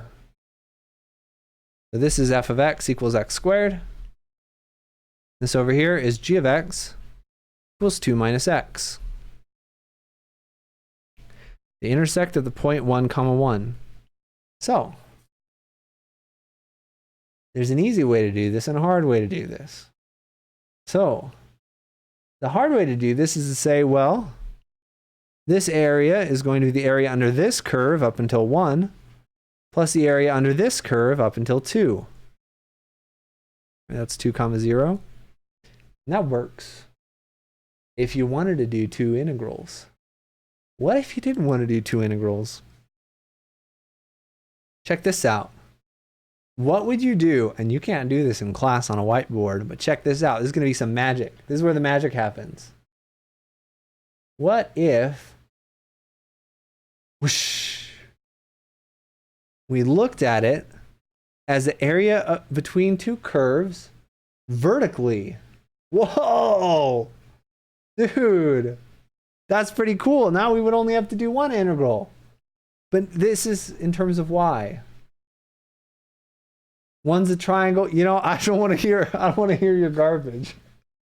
That's a good point, but this is supposed to illustrate a fact. But yeah, you got a point there. All right, so let's look at in terms of y. And that's not y factorial. Oh boy, this is some good stuff.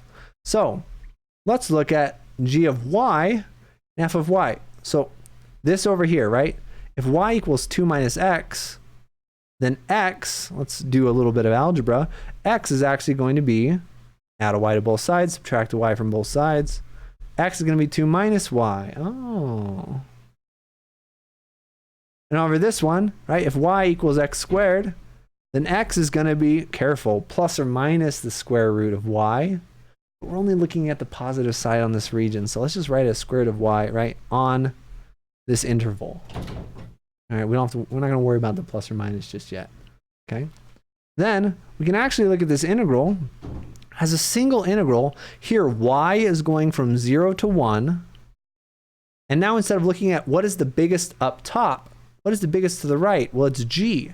It's this 2 minus y subtracted by the littler guy furthest from the left, which is the square root of y. And now we're doing it all with respect to y. And again, this is maybe not the perfect example because, like Really Bad Player Illustrated, this second one is just a triangle.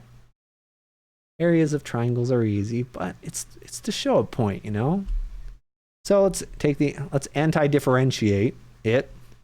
We're going to get 2y minus y squared over 2 minus y to the 3 halves times 2/3.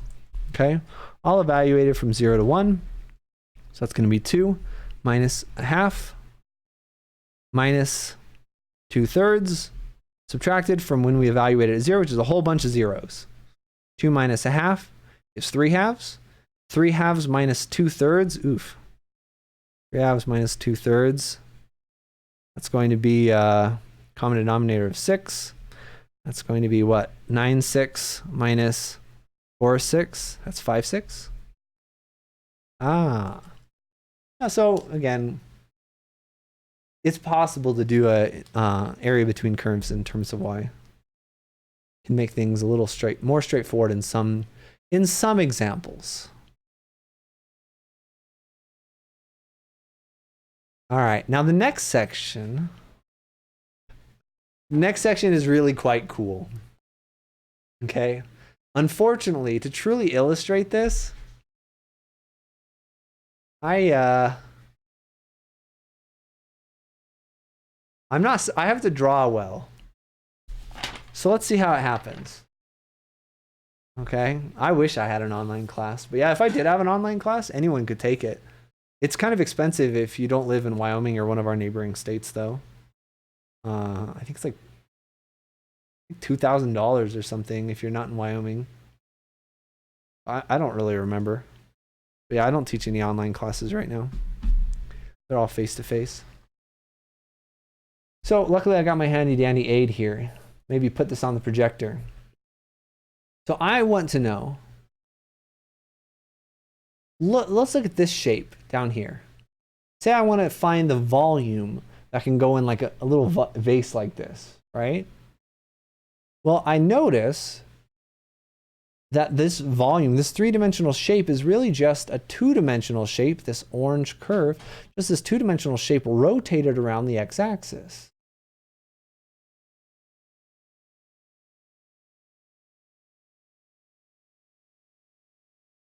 Well, let's look at some of the cross sections of this vase. It doesn't have any cross sections. Well, let's look at the end. This end, right? Remember that the area, the volume of a cylinder is the area times the height. Here, though, the area of every cross section, again, this is one cross section. This circle over here, one cross section. The area is changing. It's much thinner over here. This area is a smaller, but they're all circles. Notice every single cross section, no matter where you cut this, it's going to be a circle. Let's look at that. Let's look at it. This is 2.2 volumes by slicing. Volumes by slicing. And yes, really bad player, you are on the right track. So let's look at that shape that I drew. All right, that's going to be something like, let's look at three-dimensionally. And we've got, it's thin over there, and then it gets nice and thick at the end. It looks like this. Over here, it looks like this. And then it's going to be kind of like that. This is why I don't draw this stuff. I use figures from the book or online. Anyway, look, over here is a circle. In fact, any place we cut this is going to be a circle. It's just a whole bunch of circles. So if volume is the area times the height, our area, though, depends on where we are. Our area is a function of x. Wait a minute. And the area at any of these circles, well, what's the area of a circle? Area of a circle is pi times the radius squared. So volume is actually, area is just pi times the radius squared. What is the radius, though? Oh my goodness. The radius is the distance between the x-axis and the top of that solid. But this right here is a function. This area function is just pi times the function. The function is the radius. F is R. Wow. So all we have to do is just add up all of these really, really tiny areas, all of these cross sections. Oh.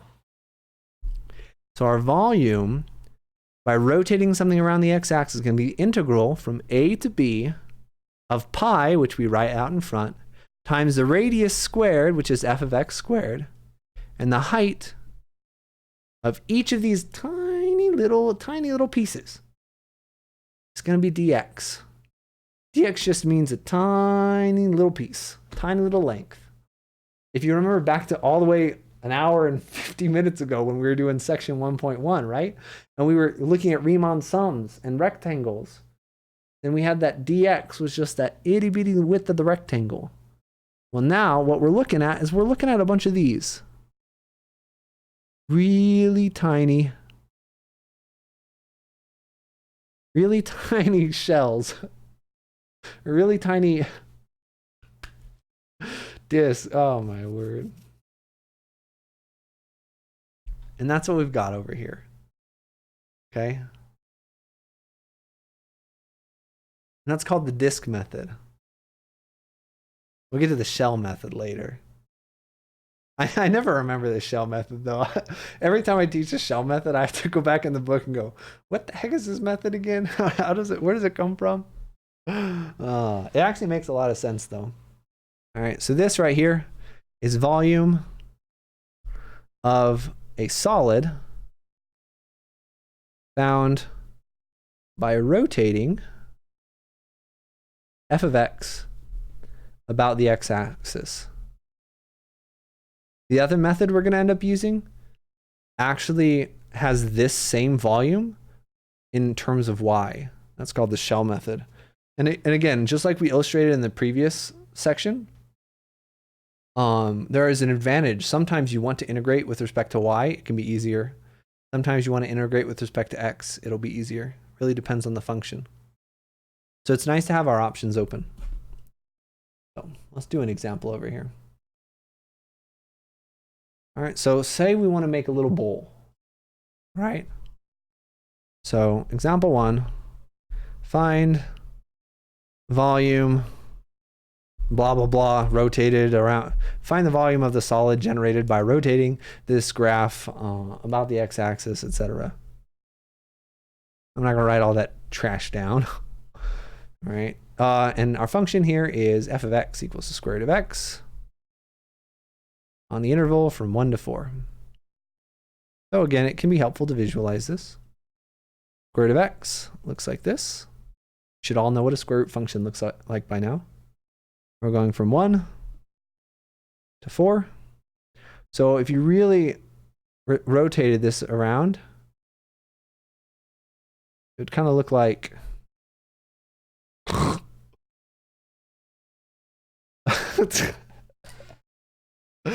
don't draw. That's why I don't draw. It's gonna be like a cup. It's gonna be a cup that's bigger on the top. Hold on. It's gonna look like this. See, it's like one of those little plastic cups. You know, you get some water at. I teach calculus, not art. All right. So let's get to it. So really all you have to do is just use this formula, right? Volume is pi times the integral from a to b, f of x squared dx.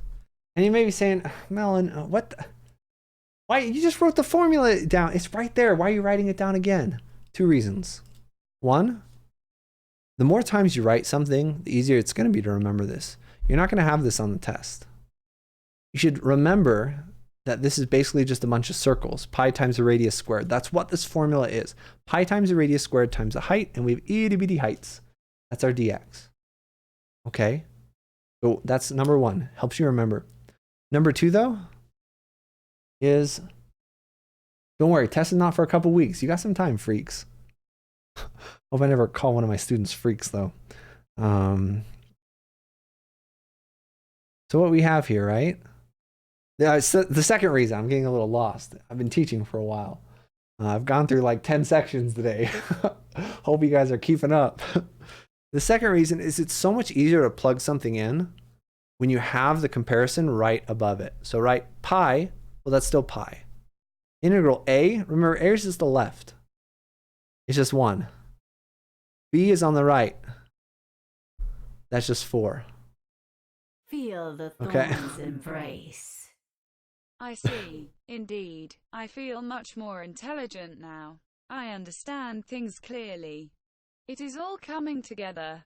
The veil has been lifted. I am enlightened. Great to hear, Swipe. Actually, I am so confused I have no clue what is going on. Oh, well, you're a great fit with the rest of the class. Thanks for the resub. 28 months. Appreciate that. So now we're squaring the function. Ooh. It's your lucky day. This problem started, I guarantee, every single one of you was thinking, Jason, I don't want to deal with a square root function. I hate square root functions. They're ugly and I hate them. I'm prejudiced. They didn't do anything wrong to me, but I don't like them. Well, it's your lucky day. But I should stop this metaphor because the metaphor is that I'm turning it into something you like, which is really not the way to approach and deal with problems in real life. So forget that metaphor. Let's just deal with it. All right, f of x is the square root of x, but we're squaring f of x. You may not like square root of x, but square root of x squared is just x, as long as x is positive.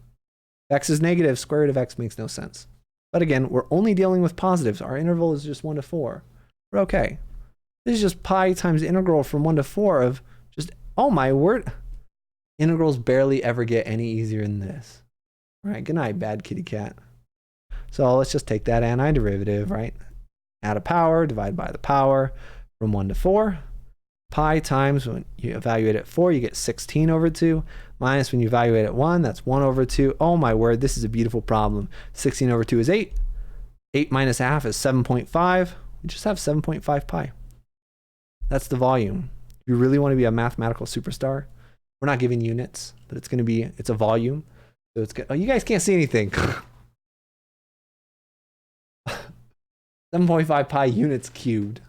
So if this were in inches, it'd be inches cubed. This were in meters, it'd be meters cubed. Nobody likes inches though. Use a metric system. That's all there is to it. Finding the volume of figures rotated around the x-axis using shells.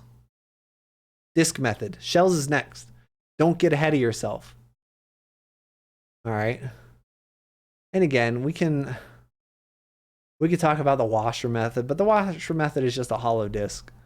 That's not important. Right? If I have a hollow thing of here, right? Say we're not rotating this entire area underneath. Say we're instead rotating this area. Well, then you just, again, it's just going to be the two areas subtracted from each other, the two volumes subtracted by each other. Not even worth my time. All right. So yeah, that's 2.2. And now is the one that's everyone's favorites. Just kidding. Everyone loves the disk method. It's like the beautiful child that gets all good grades and never fails any classes. Star athlete.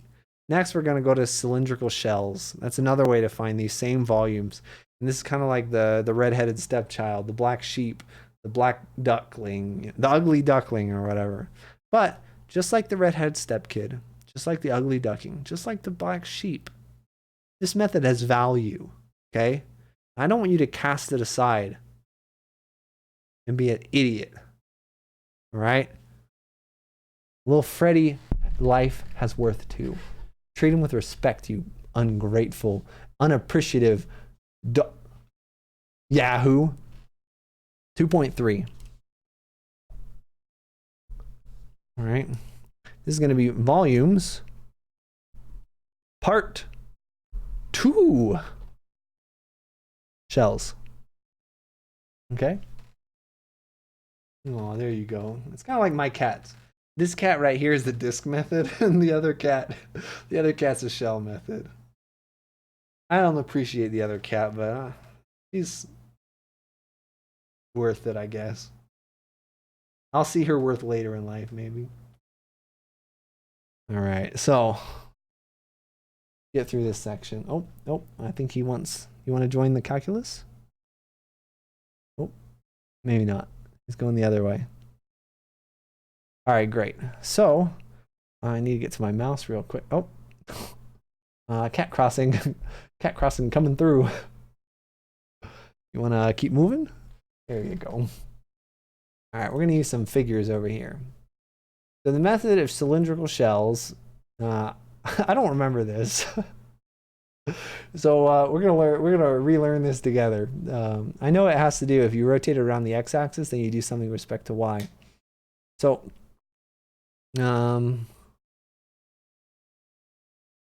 what's going on here?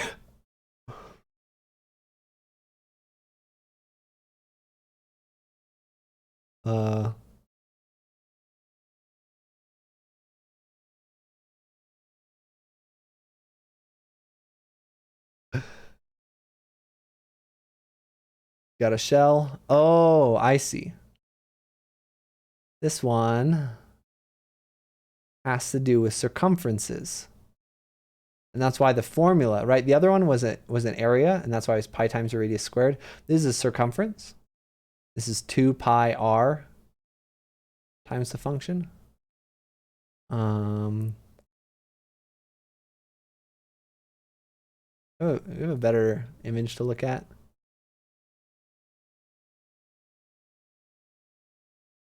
We're rotating this region about the y-axis.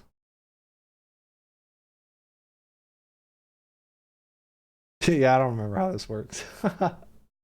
The important thing, though, is that it's very similar. The integral from a to b of 2 pi x times f of x dx. And this is about the y-axis.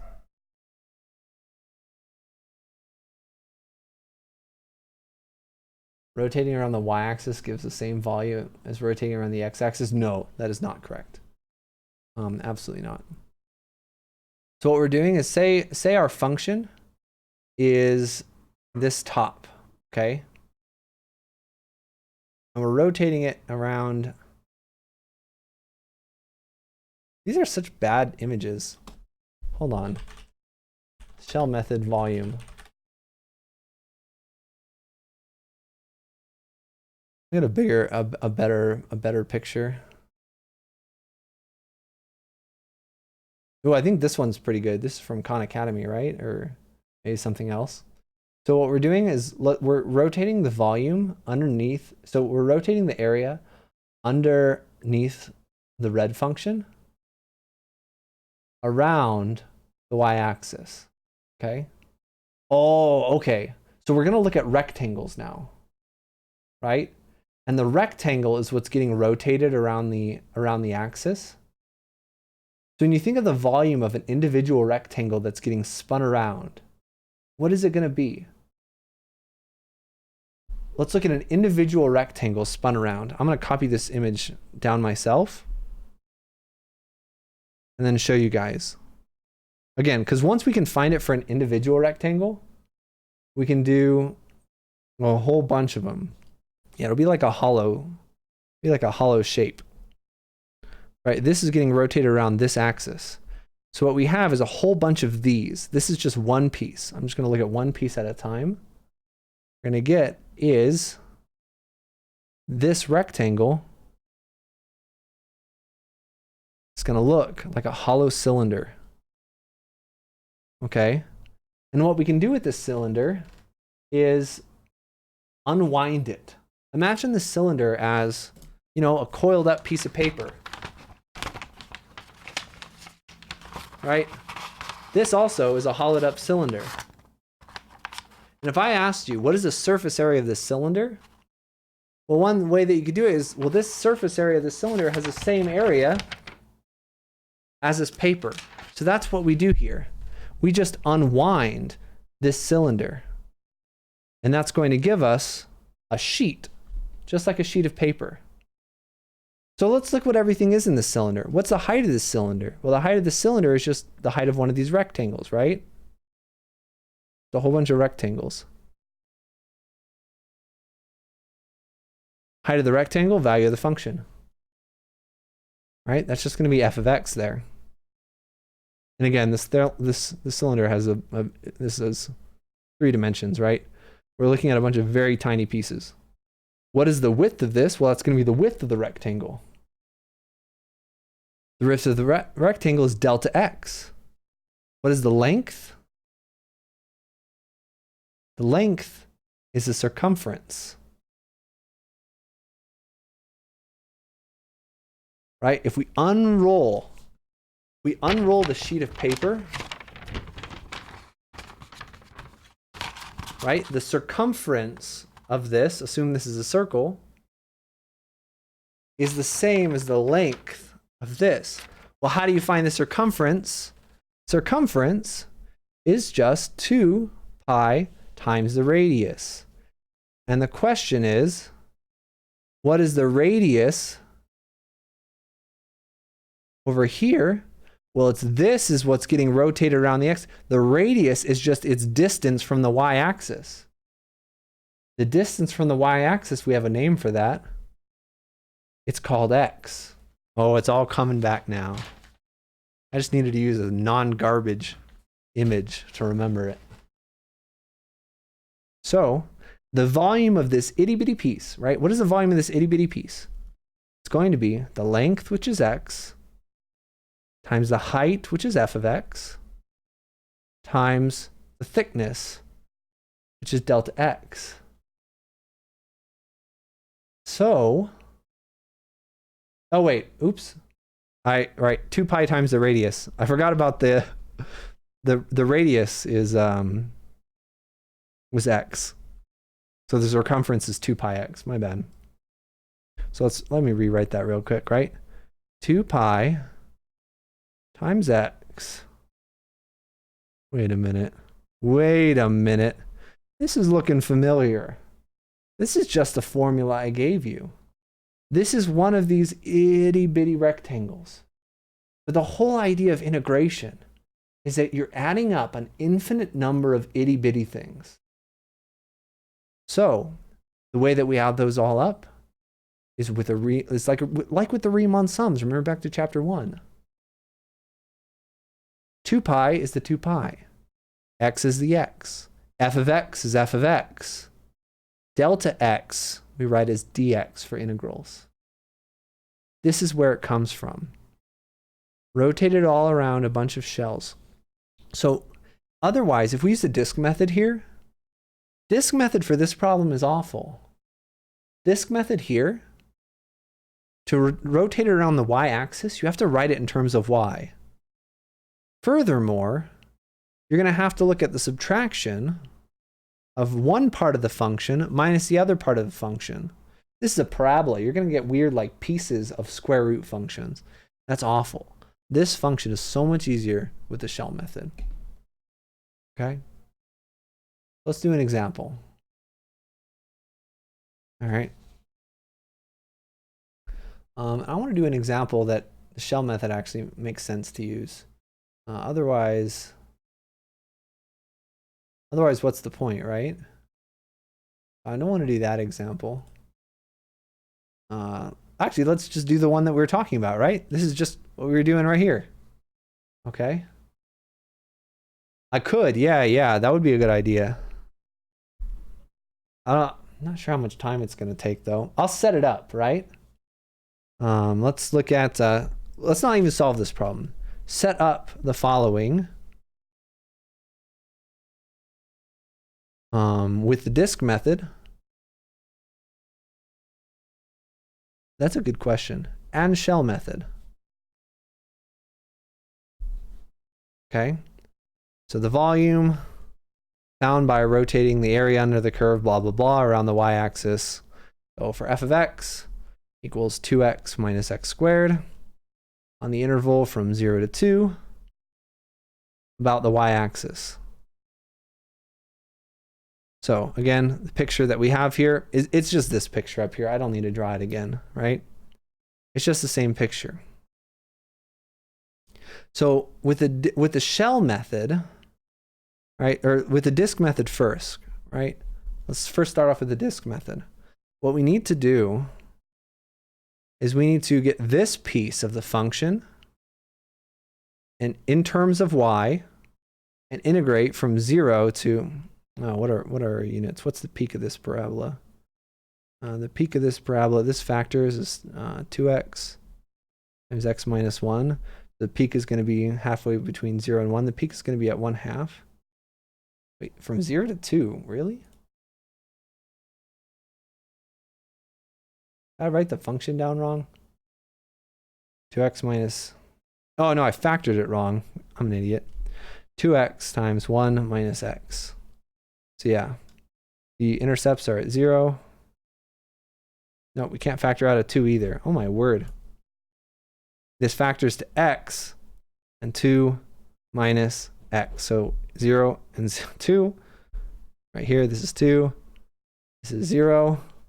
I'm sorry, dirty moms. And then it peaks at 1. So you have to write in terms of y and do it in 2 pieces and subtract things.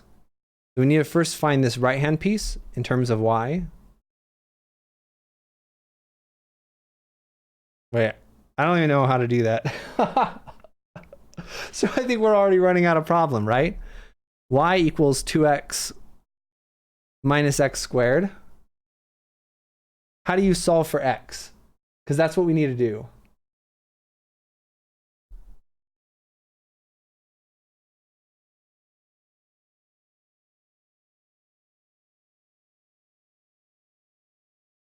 So I have an idea. I don't know if it'll work, but I have an idea. First off, you should already see right now why this is going to be a problem. This is not easy to solve for x. But if you did, right, let's subtract y from both sides. 2x minus x squared minus y.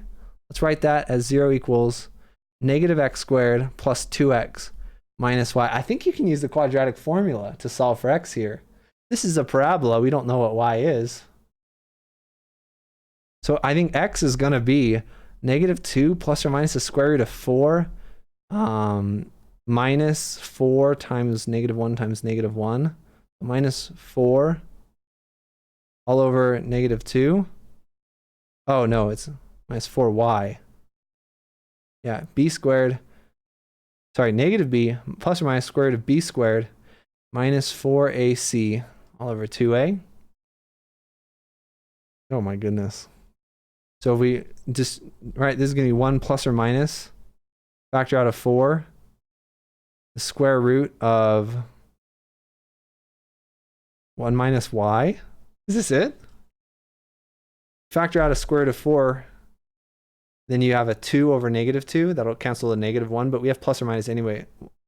We don't need to worry about the minus. Yeah, I think this is what x is. Check our answer. Desmos. Plot x equals 1 plus, can I do plus or minus? 1 plus the square root of 1 minus y. Haha! So that is the right-hand piece. And the second piece is going to be x equals 1 minus the square root of 1 minus y. Yeah, so there's the function. But you can quickly see, right, why we don't want to do this. We don't want to work with this. But if you did do it, right, what you'd have is, can you, what you'd have is, this hurts my soul showing why this is a bad method. You'd have that the volume equals pi times the integral. Y is going from 0 to, wait, what is the peak? The peak is when x is 1. It's going to be 2 minus 1, or just 1. So y is going from 0 to 1 of this first radius, the big radius on the right-hand side, is going to be 1 plus the square root of 1 minus y squared minus a small radius, which is 1 minus the square root of 1 minus y squared dy. Didn't give myself enough room. But if you use the disk method, this is what you get. And you might think, well, Jason, that's not too bad, right? Square root and squared, they cancel each other out. You have that 1 plus here. You actually have to FOIL this out. You have to FOIL out both of those things. What is that even going to get you, right? It's going to give you pi integral from 0 to 1 of 1. Oh, actually, it's not that bad. Maybe. I'm not sure. 1 plus 2 square root of 1 minus y plus 1 minus y. Subtracted the second one, which is going to be 1 minus 2 square root of 1 minus y plus 1 minus y dy. All right, I'm out of control. I'm out of control. This is pi times the integral from 0 to 1. 1 plus 1 is 2. 2 plus 2 square root 1 minus y. And then minus 2. Well, 2 minus 2 cancels out. Plus 2. Let's collect like terms here. This is very organized math going on right now. And then plus y. Plus y's cancel out. Oh, actually, it's not as bad as I thought, right? It's some complicated algebra, but the calculus itself is not that bad. Take out the 4. Square root of 1 minus y dy. You can solve this using a u substitution. So, well, I mean, this isn't good though, right? We can do it, but it's not great. Let's clear our minds of all this garbage. Let's put this to the side and use the shell method. Okay, let's see how much better it can get. What do we get for the shell method? We get that it's just that volume equals the integral. We're rotating around the y-axis? Yeah. So x is going from 0 to 2. Remember, this is the formula we're using. We're using this formula right here. 2 pi, let's write that out in front, times x times f of x. Of x is 2x minus x squared dx. Oh, let's see. Let's do a couple more steps. 2 pi integral from 0 to 2, distribute this out, 2x squared minus x cubed dx. Wait a minute. What would you rather do? What would you rather do? All of this or that? I mean, you don't have to be a math major to look at this, right? Grandma wants to do the disc method. Actually, the disc method was way more fun. But so this took a lot of time, but I think it really shows the point very well. Thank you, Pink Floyd, for asking this. Man, I've never actually found the inverse function of an equation like that before. I didn't know that would work. Subtracting y and using the quadratic formula. I learned something today. I'm excited about that. I might bring that up to my students. That's cool. Anyway, I hope we have effectively shown. Next time I teach calculus, I really might do this to them. Like on 2 boards. Say, all right, on this board, we're going to use the shell method. This board, we're going to use the disk method. And the shell method is just going to have this garbage. I'm just going to go super fast. No one's going to be able to keep up. It's going to have a bunch of garbage on the board. And the disk method, then the shell method is just going to have 2 lines. That's hilarious. All right. That's the best part of my night. I don't know if that's sad or not. That's why we have the shell method. And all you have to do is use the formula. Right? You just use a formula, and then this is just every integral that you've been doing for the last month of class. Well, in your guys' case, it's the last 2 hours and 17 minutes of class. Okay? All right, and there's some more applications. We could talk about arc length. We could talk about surface area. We could talk about moments, centers of mass. But let's do some more techniques of integration before going back to the applications.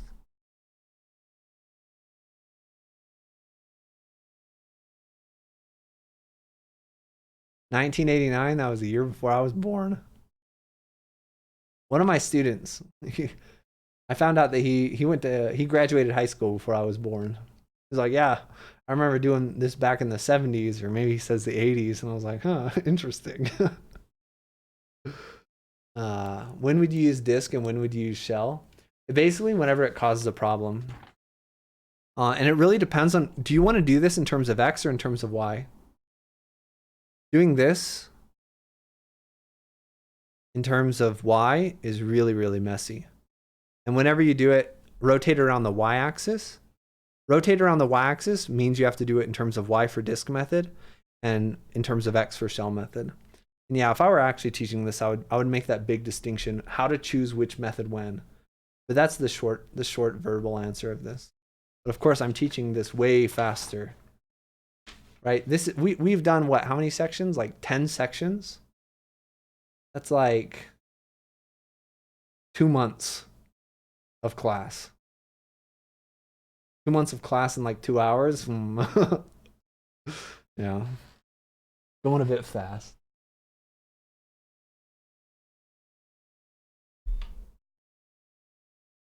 Let's jump to chapter 3. We'll finish chapter 2 later. 3.1. Chapter 3, by the way, is techniques of integration. We're going to start with one of my favorites. Integration by parts is kind of the biggest and strongest hammer that we have in calculus. Almost any integral, if you don't know what to do, start smashing at it with integration by parts. Okay, it's going to do so many things. You remember when I showed you the formula for natural log and it was like x times natural log of x minus 1 plus c or something? I don't even remember what it was. That comes from integration by parts. So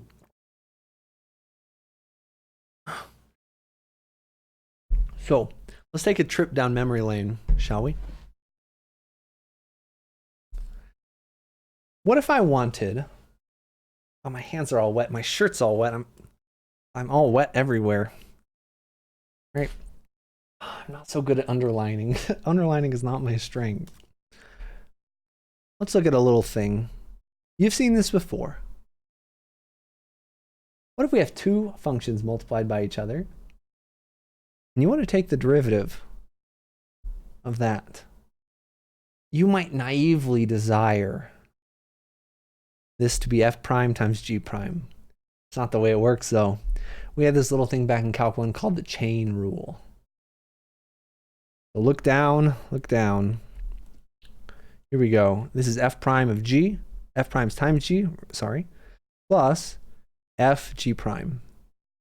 And we usually don't write it all out this way, right? We usually write fg equals f prime g plus fg prime. We're writing the f of x's here. So what if we have the antiderivative of all of this? If two things are equal, then their antiderivatives are also equal, except, difference by a constant, of course, because there's an infinite number of antiderivatives.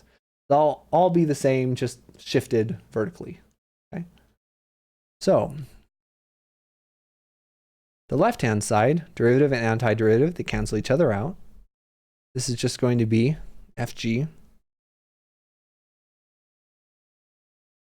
The right-hand side, take the integral of all of that, and that's going to be the integral of all of that. All right, that's going to be f prime g plus fg prime dx. All integral of parts is what happens when we subtract this guy over to the other side.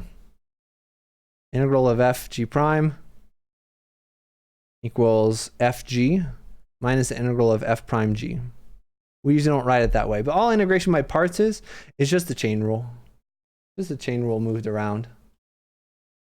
Okay. So the way that we usually write this is that the integral of u dv equals uv minus the integral of v du. This is integration by parts, usually abbreviated IBP.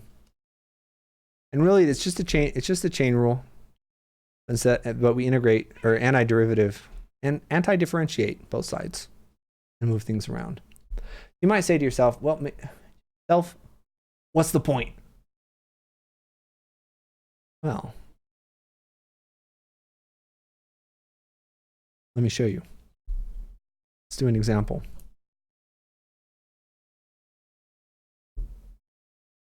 Maybe Winja, but maybe not. Find the antiderivative of x times sine of x dx. So what we want to do is we want to pick a u and a dv. So we want to pick something that's easy to differentiate, and we want to pick something that's easy to integrate. Can't see that, but it's always watching you, just like the math gods. Well, I see something that's easy to differentiate. X is easy to differentiate. I see something that's easy to integrate. Sine of x is easy to integrate. Because we can't do this right now. We can't integrate a product. Except with integration. Wait a minute. Can't integrate a product except for integration by parts. We can't integrate a product except by a method that just comes from the chain rule. Oh, so the way that we integrate a product is really that comes from the same place how we differentiate a product. That's pretty cool. And yeah, those cats they're bopping each other on the nose. Let's do this. Let u equal x and dv equal sine x dx. Again, these are both differentials, so they should both have a d. We had a Brian wave. I think Dork ditched us. I don't think Dork wanted to learn calculus. So what we're going to do is in this formula, right, we need a u, a v, and a du. Well, we don't have a du, so let's get a du. Du is just going to be dx. We also need a v. V is going to be the antiderivative. Antiderivative of sine is just negative cosine of x. This is the camera I use for the cat cam. It's busy with calculus, though. Far more important. I get to look at the cats, though. You guys don't get to. So all we have to do is just use the formula. Integral of u dv equals u times v. Well, u is x times v, which is negative cosine of x, minus the integral of v, which is negative cosine of x, times du, which is just dx. Oh, wait. Ah. Well, this is so nice. And again, plus c, right? X times negative cosine x. Well, that's easy. Negative x cosine x. Negative times a negative is a positive. And antiderivative of cosine is just sine. So this thing that we could not touch, because there was a product as the integrand, really just boils down to this. What was that? 1, 2, 3 steps. And it's all done.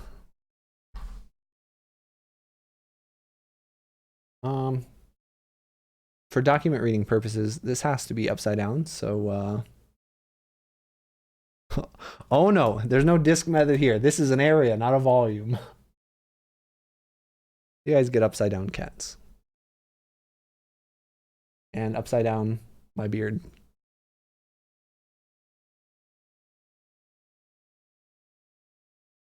All right. So that's integration by parts. You guys want to see one of my favorite problems ever? So this problem, ooh, there's actually 2 good problems. Oh, all right, there's 2 problems I really want to show you guys. This one's good, but it's not my favorite. I don't want to spend too much time in integration by parts. I'm actually going to show you guys my favorite integral. I was telling my students about this the other day. They're not in calculus, so they had no idea what I was talking about, but it's hilarious. We're going to need a whole page for this one. Okay. So, example, whatever we're on. Let's call it example pi. Integrate e to the x sine of x. And this, again, would be introduced after I've already exposed you to the fact that sometimes you have to apply integration by parts twice, or thrice, or crice, 4 times. What's wrong with an irrational? Oh no. The menace is back. He doesn't want the example. Hey, go play with him, not me. All right. So, look at this. Again, for our u, we want that to be something that's easy to integrate. And dv, we want something easy to integrate. Hey. No stepping on a keyboard. But both of these are easy to integrate. Both of these are easy to differentiate. So let's just choose one. U e to the x, dv, sine x. So derivative of e to the x is just e to the x. That's a nice one. Oh, no spoilers. No spoilers. Hold on. I gotta purge you. Whew. Wait, it's still on the overlay.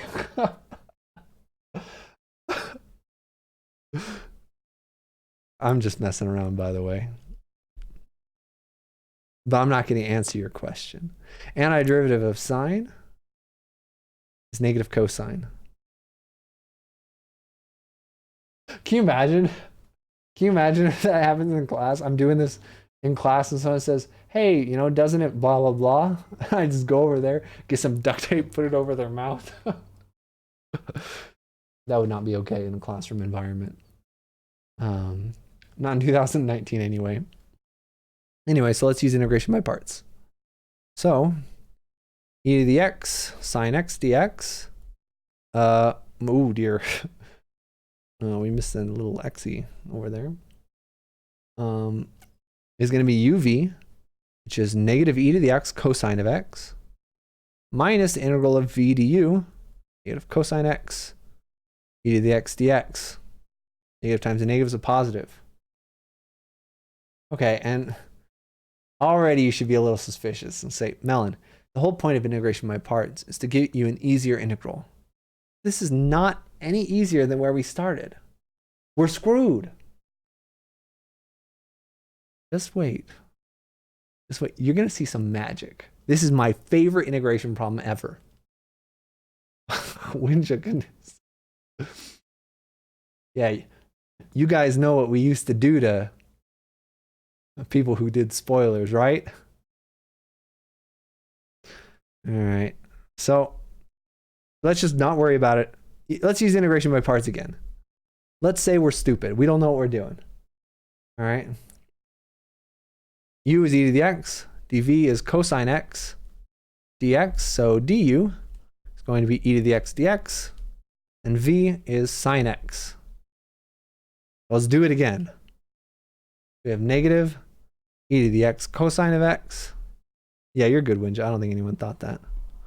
Plus e to the x times sine x minus the integral of v du, which is e to the x. Oh, no. Oh, this is the worst thing that could have happened. I asked you to find the integral of e to the x sine x, and you just gave me back an integral with e to the x sine x. We don't know how to solve this. That's why we started this in the first place. Well, this is no good. Or is it? This is a true equality. These things are equal. Right? This is what we're solving. We're trying to find this. And we found that this integral equals this garbage minus the integral. But if I told you that, x equals, 2 plus 3 minus x, you wouldn't say, well, shucks, I guess we can't solve this equation. What would you do? You'd add an x to both sides and divide by 2. So, this is what we're trying to find. It's on both sides of the equation. Well, just like any linear equation, what we're trying to solve, get it on the same side of the equation. Just like you're back in algebra. Let's add this integral to both sides. That's a perfectly valid thing to do. Let's add it. So now the left-hand side, forfeit. The left-hand side, now we've got 2 of them. We've got 2 integrals. Equals the right-hand side. I'm going to rewrite the right-hand side a little bit. E to the x is sine x minus cosine of x. Well, if we want to know what this integral is, let's just divide by 2. So we get the integral of e to the x sine x dx equals 1/2 e to the x times sine x minus cosine x. So even though it looked like we were going into a loop, we used it and what did the kids say? We yeeted it over to the left-hand side. Collected like terms. Ah, yeah. There we go. And that's my favorite integral problem ever. Are you talking about Wi-Fi, the Annie player?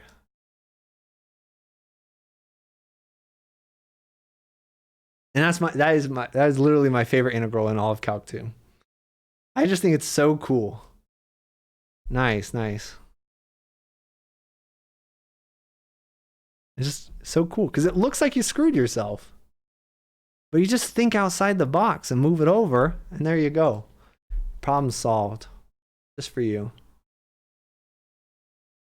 Oh my goodness, we actually have some cool stuff coming up too. I'm going to skip trig integrals. Those are really just, again, more integration by parts. Got a Calc 3 test. Oh boy.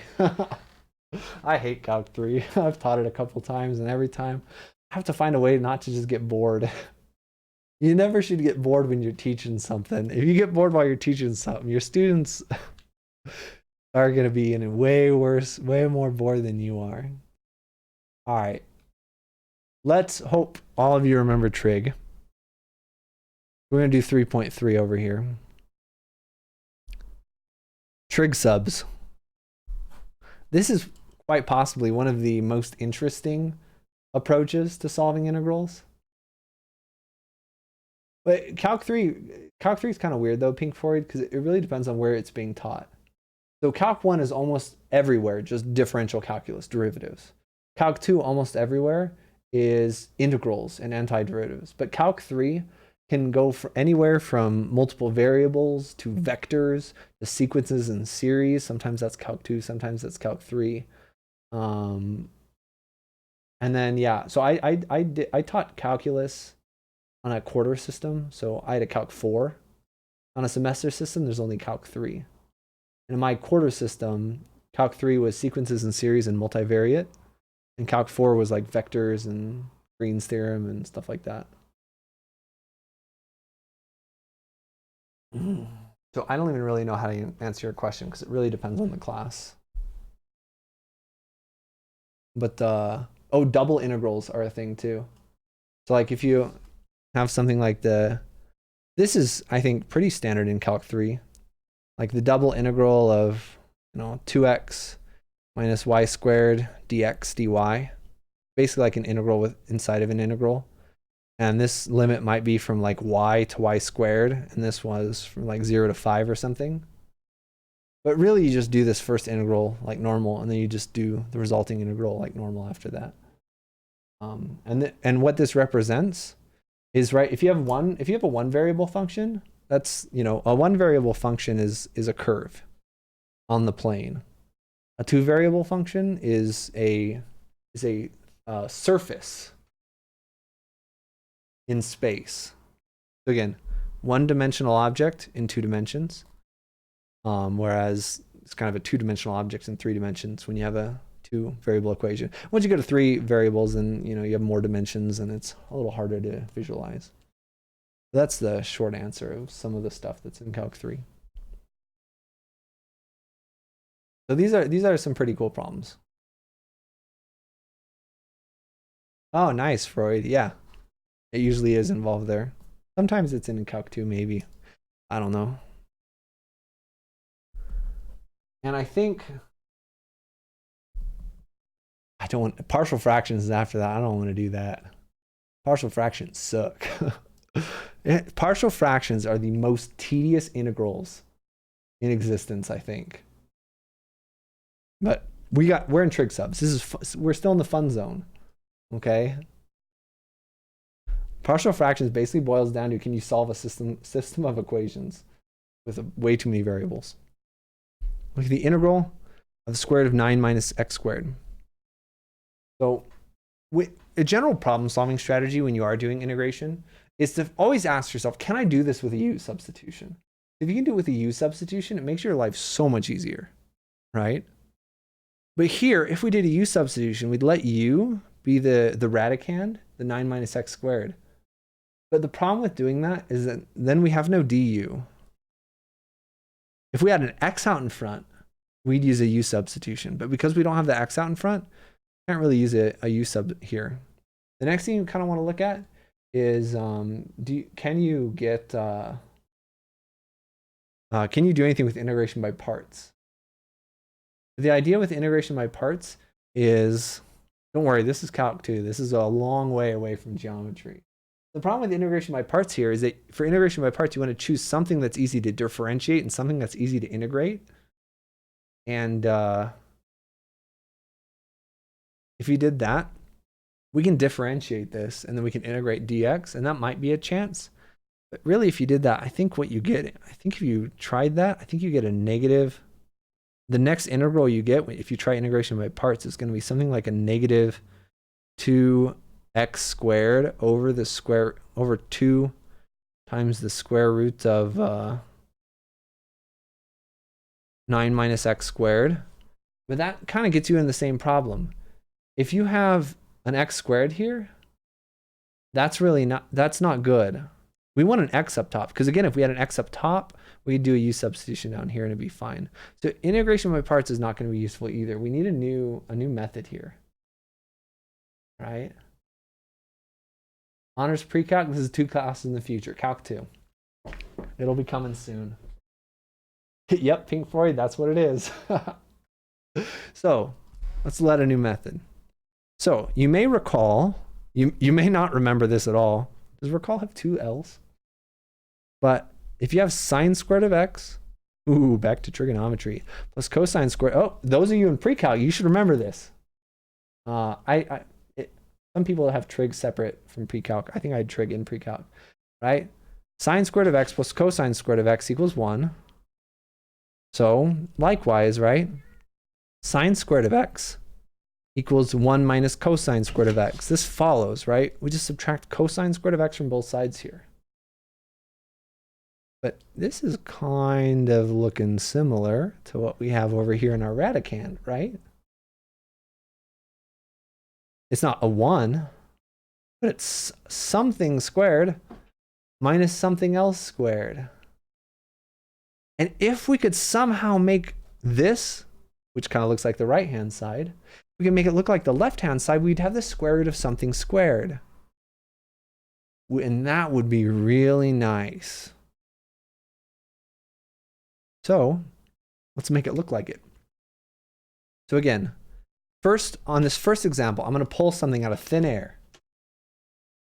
After this example, I'll explain where it comes from so that you can do it yourself.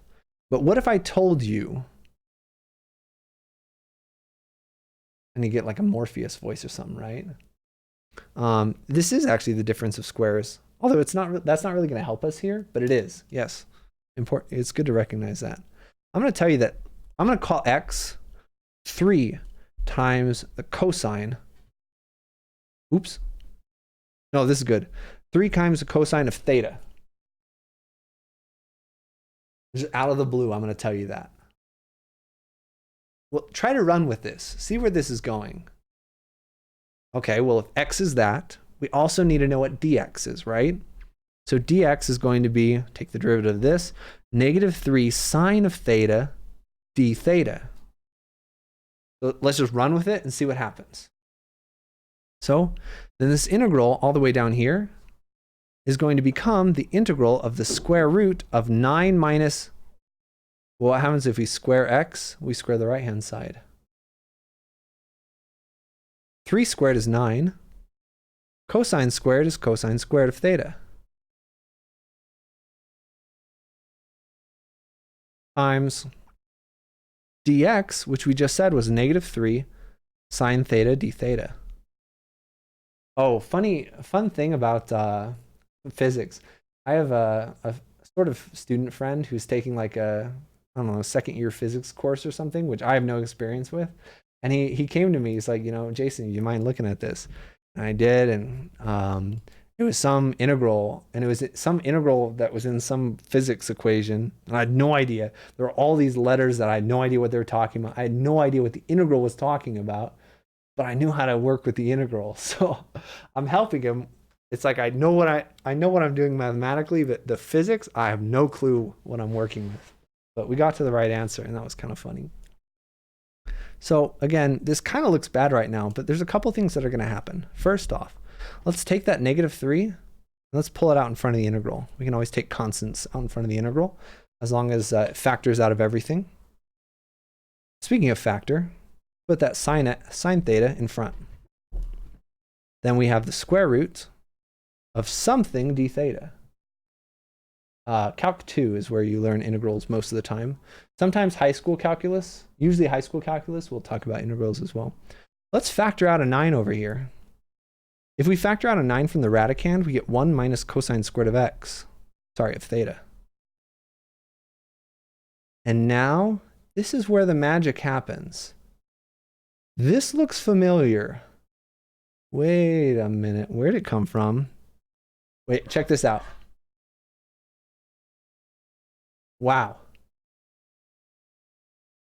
All right, it looks like I got a sniper on me or something. Never mind. I'm not going to use the laser point over here. Yeah, I did integrals in AP Calc too. I just don't know if that's standard because I only know myself. At college, I know more standardized stuff since I've done it on both sides. High school, though, I've got no clue what people do, really. I only know what I did. This, we said 1 minus cosine squared of x was just sine squared of x. So let's do that, right? This is just integral of sine of theta. Well, square root of 9 is easy. That's just 3. Times the square root of, we have just sine squared of theta. Oh my word. And this is good news. Okay. This is good news. Again, let's take out that 3. Now we have negative 9 out front. Integral sine of theta times, well, the square root of sine of theta. Sorry, the square root of sine squared is just the absolute value of sine. We're just going to assume that sine is positive here. So sine squared of theta, d theta, assume sine of theta is positive. Hey.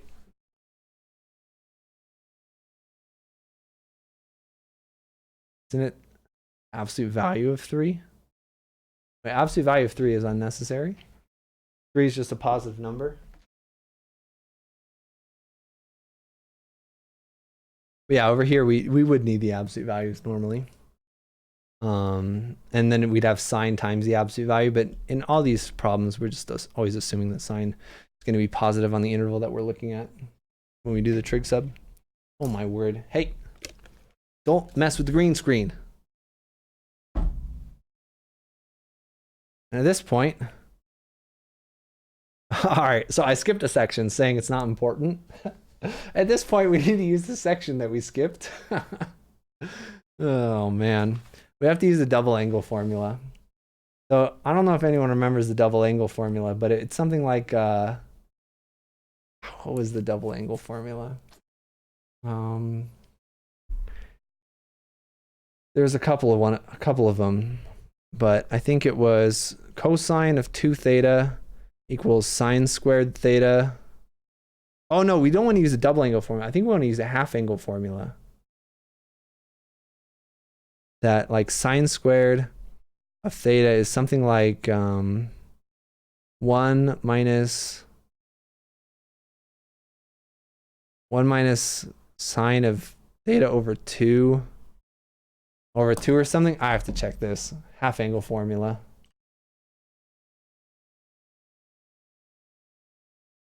Yeah, you're right about the double angle formula, but I actually want the half angle formula right here. Oh, this is a 2. This is a 2. It's 1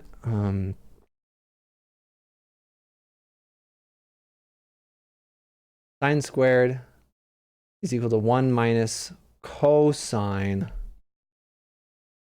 of 2 theta over 2. Let's rewrite that. Sine squared of theta, 1 minus cosine 2 theta over 2. That's awesome, Kaz. Perfect.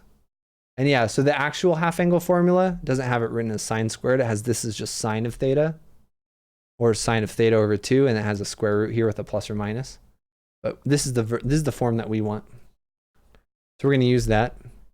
And that we get that our integral is now -9 times the integral of sine squared. We're going to write that. We don't know how to integrate sine squared, but we do know how to integrate cosine of 2 theta.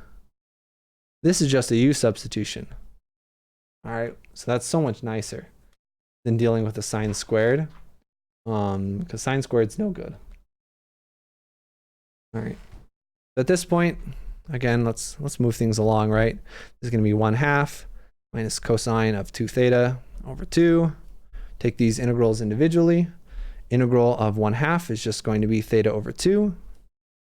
Minus, we'll have to use a u substitution here. I'm gonna cut a couple steps here. And our derivative of cosine is sine of 2 theta, but we are gonna end up having to divide by that too. So 2 divided by 2, sorry. This divided by a 2 when there's already a 2 in the denominator is gonna be a 4. And that's a d right there. All right, and again plus c. So really what we're gonna get is -9/2 theta plus 9/4 sine of 2 theta plus c. And this is where things get a little iffy, a couple snags going on over here. Because we don't want things in terms of theta. The problem, this looks nothing like what we started with. We have things in terms of x, okay? All right, so what was x? What do we call x? X we said was 3 cosine of theta. Oh, so this is where it gets fun. I like laughing at my students' pain. But unfortunately, you guys aren't really doing this. It's really laughing at my own pain here, right? So recall that x is equal to 3 cosine of theta. I remember when I graded calculus, Brax, I basically said, I looked at, did you start this right? And did you finish it right? And then in between, who knows what's going on. Oh, I hate grading though. So we've got a couple things going on over here.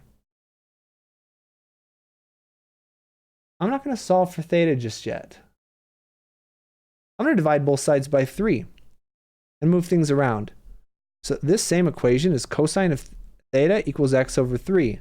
And again, this is excellent for all you people in pre-calc talking about trig. We have trig functions are all ratios. SOHCAHTOA, sine is opposite over hypotenuse. Cosine is adjacent over hypotenuse. What is the third one? Tangent is opposite over adjacent. We got ourselves a triangle. Oh, wow. Great. So what kind of triangle do we have? A right triangle. Here's our theta. Here's the right angle. All right, good night, Winja. Cosine is adjacent over hypotenuse. Adjacent over hypotenuse. Well, what's the opposite? Well, a squared plus b squared equals c squared. Good old Pythagorean theorem. So x squared plus b squared is equal to 3 squared, which is 9. So b is going to be normally plus or minus, but we're dealing with positive quantities here. 9 minus x squared. So you say, Jason, why the heck are you getting into all this triangle stuff? Because we have thetas. Thetas are angles. And we need to get back to x's. So one thing at a time. So theta is going to be the inverse cosine of x over 3. Negative 9/2. Arc cosine or inverse cosine, no preference, of x over 3.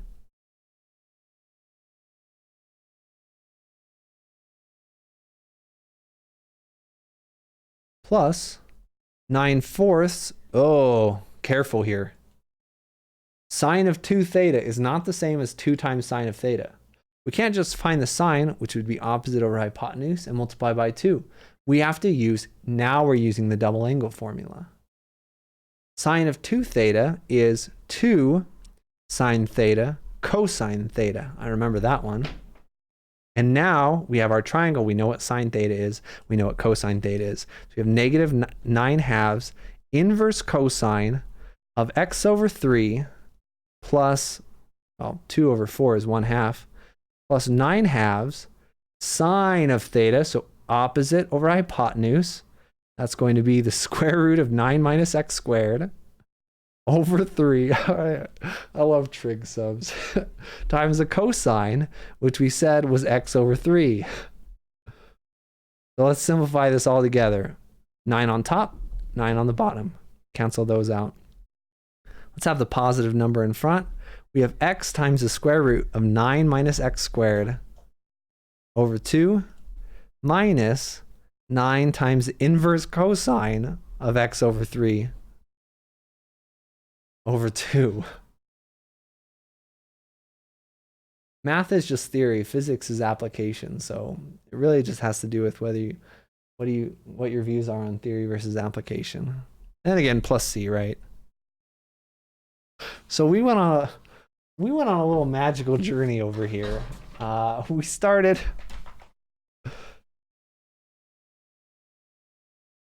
started up here with this integral that looked so nice. And then something happened on the way.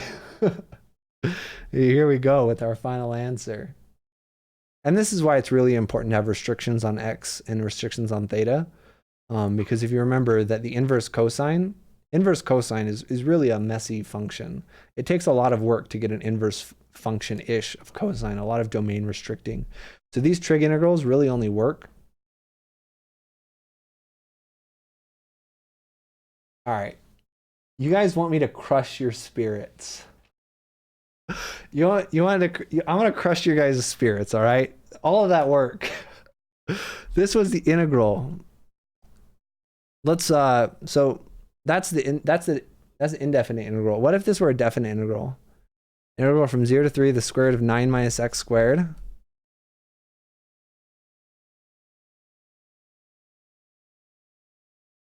The indefinite integral took forever, right? We had to do a trig sub. It took forever. The definite integral, though, is actually really easy. Again, you could just look at this antiderivative and plug in 3 and plug in 0 and do some subtracting. Or you could recognize what this function is.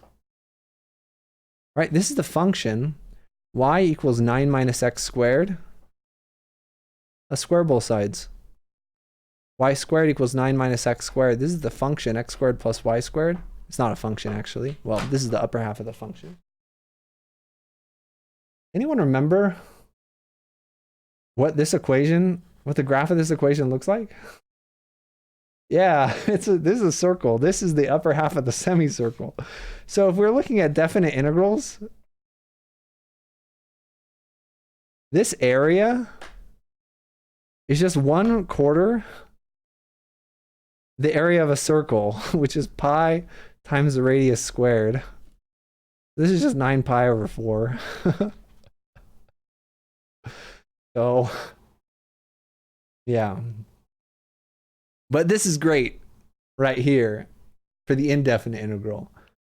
But if someone gave you this second one, it's much easier to recognize as a semicircle and save yourself just a little bit of calculus and a little bit of trigonometry.